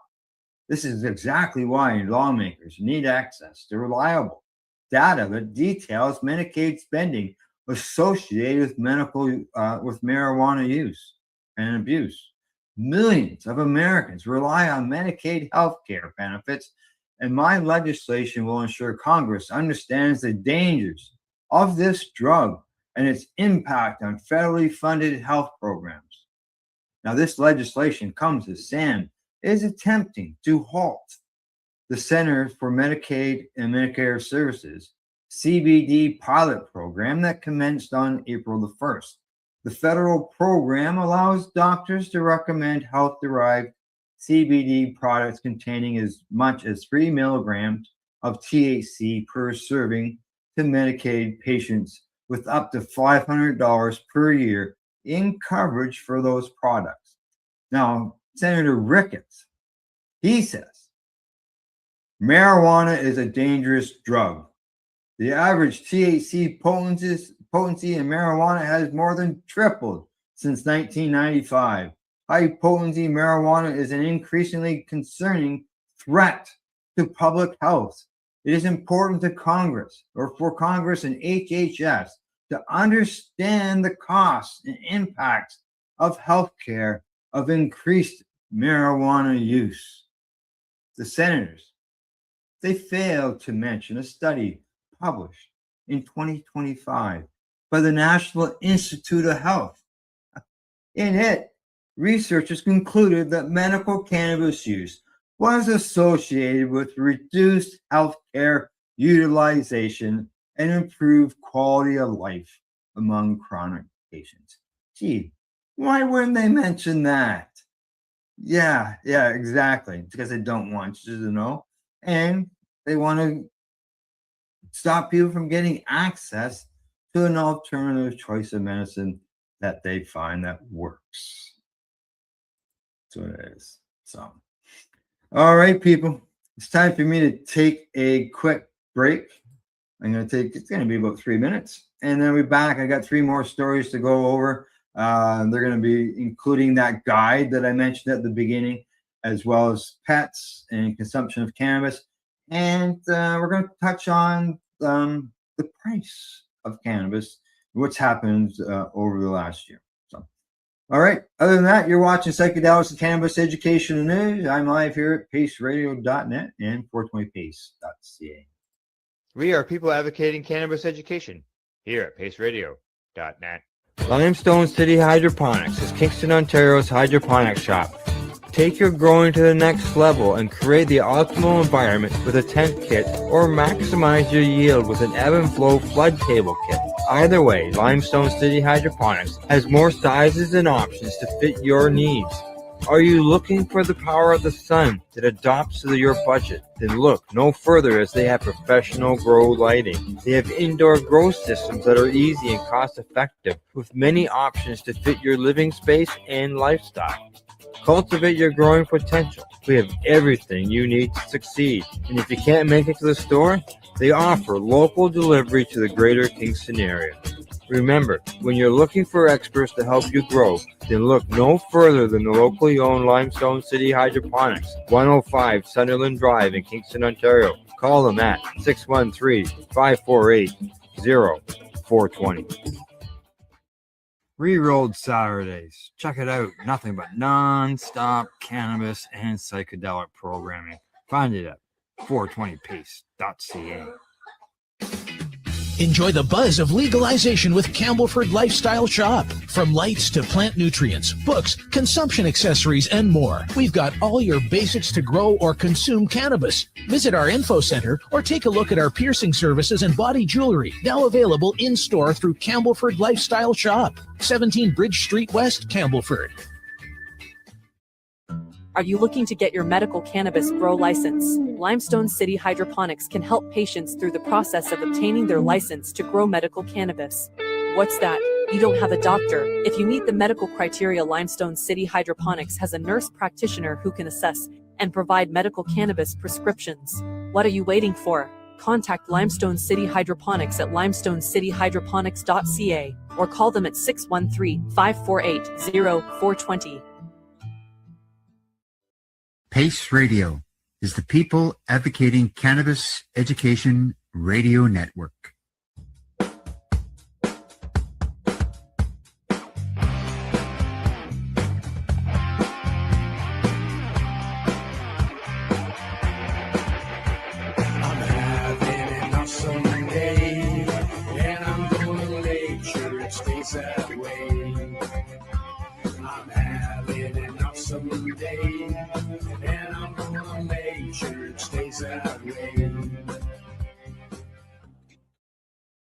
You're listening to the Pace Radio Network here at paceradio.net. And you're watching Psychedelics and Cannabis Educational News right here at paceradio.net. And just to go over our leading story today, earlier on, I announced that CNN has reported that the Justice Department reclassified state licensed medical marijuana as a less dangerous drug. And just to remind you, it does not make cannabis federally legal. All right. It's just on the medical end of things. And it's just on the state end of things as well. All righty. To continue on with the other news of today, next story is up. This is coming to me from the Business of Cannabis. Headline there says the Cannabis Industry Council releases global guide for patients traveling with medical cannabis. The UK's Cannabis Industry Council has published a new comprehensive guide for patients traveling with prescribed medical cannabis in the wake of a series of reported incidents involving both airlines and border control authorities. The guide, Traveling with Medical Cannabis, published today and available free via the CIC's website, covers domestic UK travel, international country-by-country frameworks across Europe, the Americas, Asia, the Middle East, Africa, Australia, and includes practical pre-travel checklists. It was developed by CIC Ambassador Luke Armstrong and Adam Windish, the CEO of British Cannabis and the CIC's Standards and Education Pillar Lead. Now, next month, as part of the Cannabis Europa London 2026, taking place at the Barbican Center on May the 26th, 27th, the CIC will present the full guide to delegates. The publication lands against the backdrop of real-world patient difficulties and draws on 3 documented incidents reported by Cannabis Health.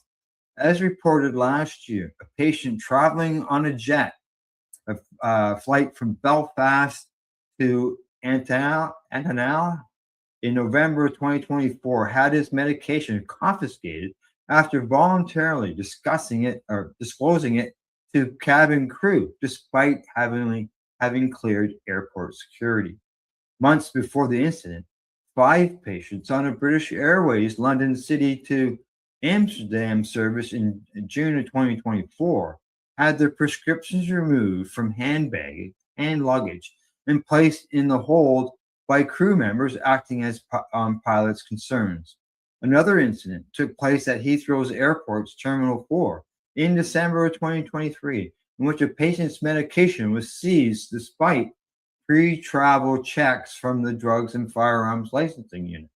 This seizure was subsequently ruled unlawful, and Border Force was required to return the medication. Now, the incidents underscore a regulatory gap that the CIC frames not as a legislative failure, but as an issue of awareness and standardization. As we've covered extensively in recent months, they say, despite being legal for nearly 8 years, understanding of the legal position varies significantly between police forces, transport operators, and border authorities. The guide's international sections reflect a fragmented global picture of UK patients.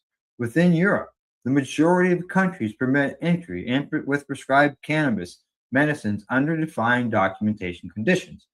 Though UK patients traveling as non-Schengen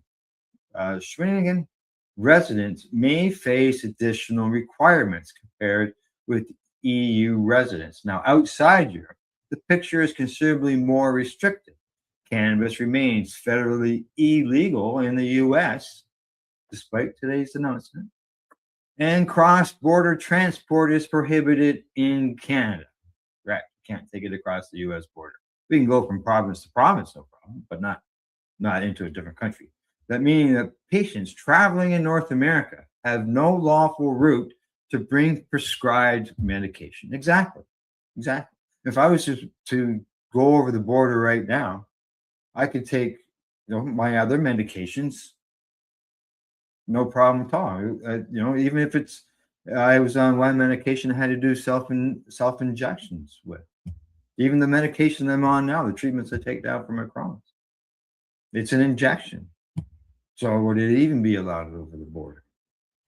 Good question. So yeah, we need that access, and this guide is a good idea. I think it's great. It'll be nice. I'm looking forward to it coming out, and when it does, we'll let everybody know. All righty, from there, I'm gonna move on to the next story, and this one is the story about right here in good old Canada, and it's coming to me from Mugglehead magazine. And the headline there says, British Columbia records the highest pet cannabis poisoning rates in Canada. Yes, British Columbia continues to report the highest number of cannabis poisonings among pets in Canada, according to new data from Trupanion. Now, veterinarians and insurers are urging pet owners to use cannabis cautiously at home. Additionally, seasonal spikes in incidents have drawn renewed attention to the issue. That's more than likely why this is in the news today. Now, over the past 6 years, Trupanion has recorded more than 1,800 cannabis-related toxicity claims nationwide. In 2025, British Columbia led with 103 reported cases. Meanwhile, Alberta followed with 52, and Nova Scotia reported 35. Nick Van Zandt, Director of Public Relations for Trupanion, says that the number of cases in British Columbia has risen steadily since 2020. And in addition, most incidents involve dogs exposed inside the home environment. Cats account for a smaller share of reported cases. They say, I know this may look like the numbers of incidents are increasing and decreasing, but we also have to factor in the number of pets currently enrolled, says Van Zandt. He goes on to say, if we do that, the number of incidents increased by 7.6% in British Columbia since 2020 and decreased by 5% in Canada over the same period. Now, in 2020, the province recorded 59 affected animals. However, that number climbed to 103 by 2025, reflecting a notable increase, I guess. Nationally, figures have fluctuated, though overall, trends show some decline outside of BC. Animals may, just so you know, for signs of things to watch for, they say animals may show drooling, vomiting, or unusual changes in breathing and body temperature. Symptoms can appear within minutes or take up to 12 hours after exposure. Now, if exposure is suspected, veterinarians recommend immediate contact with a clinic or animal poison control. And they also mention that early intervention can reduce complications and shorten recovery time. Now, cannabis toxicity in pets often occurs when animals ingest cannabis products, such as edibles, gummies, chocolates, baked goods. The chocolate alone is bad for dogs, for example, so that's not good anyways. Now, additionally, they say that these products often include other harmful ingredients like chocolate. So there you go. Keep an eye on your pets and keep your cannabis away from them. And the dogs don't know. The pets don't know what's going on. They don't realize that they're stoned. They're scared. So if you can, just keep it away from your pets and let them enjoy life otherwise. Alrighty, last story of the day, and this one is coming to me for StratCan. And on the headline on that one, it says retail cannabis prices still dropping, but unevenly across the country. Now, according to Statistics Canada, Consumer Price Index, retail cannabis prices dropped 3.2% year over year in March, from March 26 compared to March of 2025, and declined 0.3% from February to March. Now, the Consumer Price Index measures the rate of inflation by tracking changes in the cost of fixed basket of goods and services over time as experienced by Canadian consumers.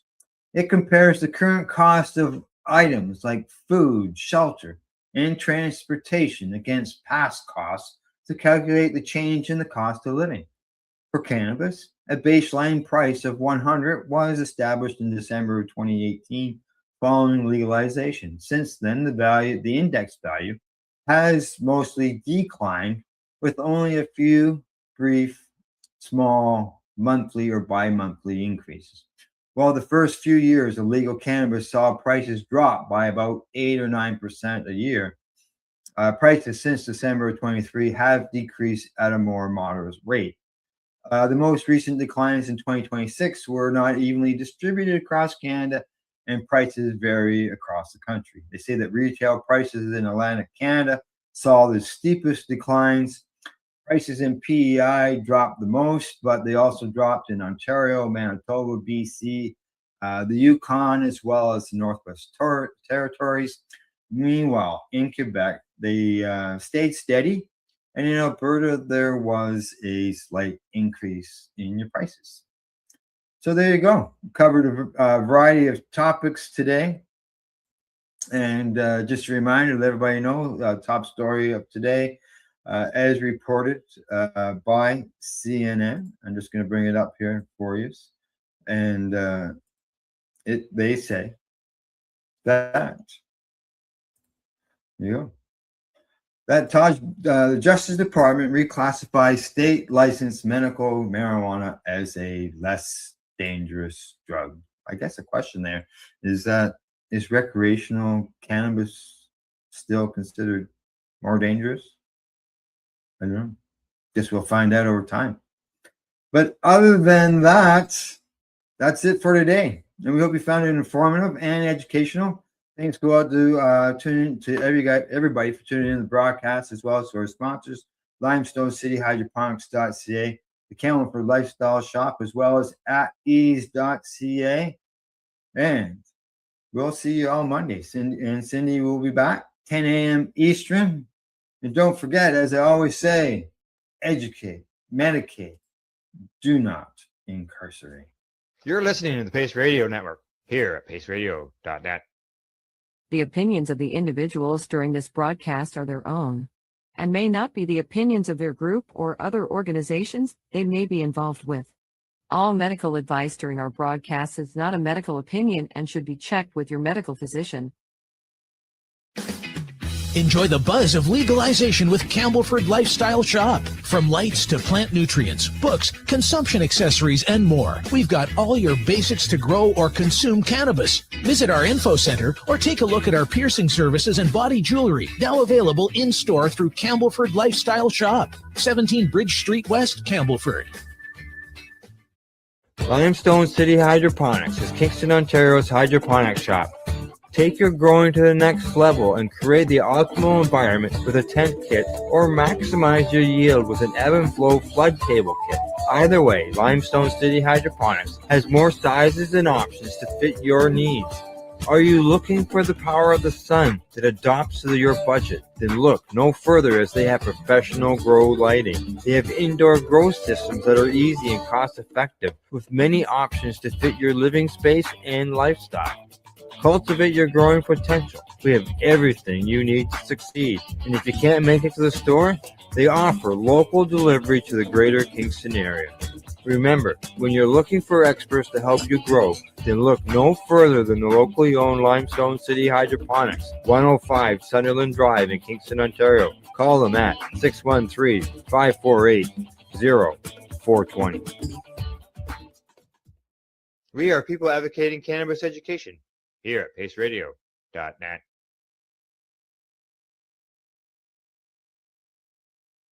Every day, every week, we there. Same time, same seat. Wait for it and white bike. Roll out the mat, press play. Same little chair, same ashtray. Neighbors know it's that showtime. Laughing at the clock as it slides by. I got the snacks in a brown bag, notebook full of wild plans, big flags. We tune in, tune out, feel straight. Calendar locked for the same day. Yeah, we doing it, doing it, doing it. The 420 pace, daily vibes, weekly waves in the same space. From sunrise talk to the late night glow. It's a ritual, you already know. we doing it, the 420 pace. Every laugh leave a mark we can't erase. Link up, kick back for the show. Same time next week, say yeah, say yo. Yo, chat about life, chat about love. Little side eye when you call my bluff. We disagree, then we crack up. 2 cups, 1 couch, 1 love. You drop gems in your soft tone. I drop jokes and you grab your phone. Clips and bits for the crew to see. Don't post that, but you still click send on me. We doing it, the 420 pace. Daily vibes, weekly waves in the same space. From sunrise talk to the late night glow. It's a ritual, you already know. We doing it, the 420 pace. Every laugh leave a mark we can't erase. Link up, kick back for the show. Same time next week, say yeah, say yo. One spark, one joke. Then another from the weekday stress to the weekend cover. If you miss one, you feel that hole. Like a skip step in a tight road roll. So we line up time like tracks in a crate. If you come in late, still we'll wait. Cause every day, every week, same place. We're living life on the 420 pace. We're doing it, the 420 pace. Daily vibes, weekly waves in the same space. From sunrise talk to the late night glow. It's a ritual, you already know. We're doing it, the 420 pace. Every laugh leave a mark we can't erase. Link up, kick back for the show. Same time next week, say yeah, say yo. Daily show, yeah, we there. Weekly, same corner.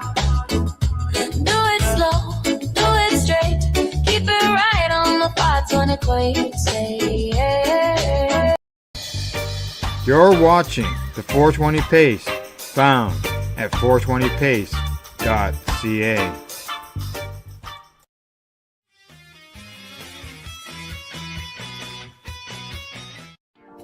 You've been watching Rerolled Saturdays. Thank you to our guests, our hosts, and our viewers. Up next, Rerolled Saturday Nighttime Edition. It gets started at 4 p.m. See you then.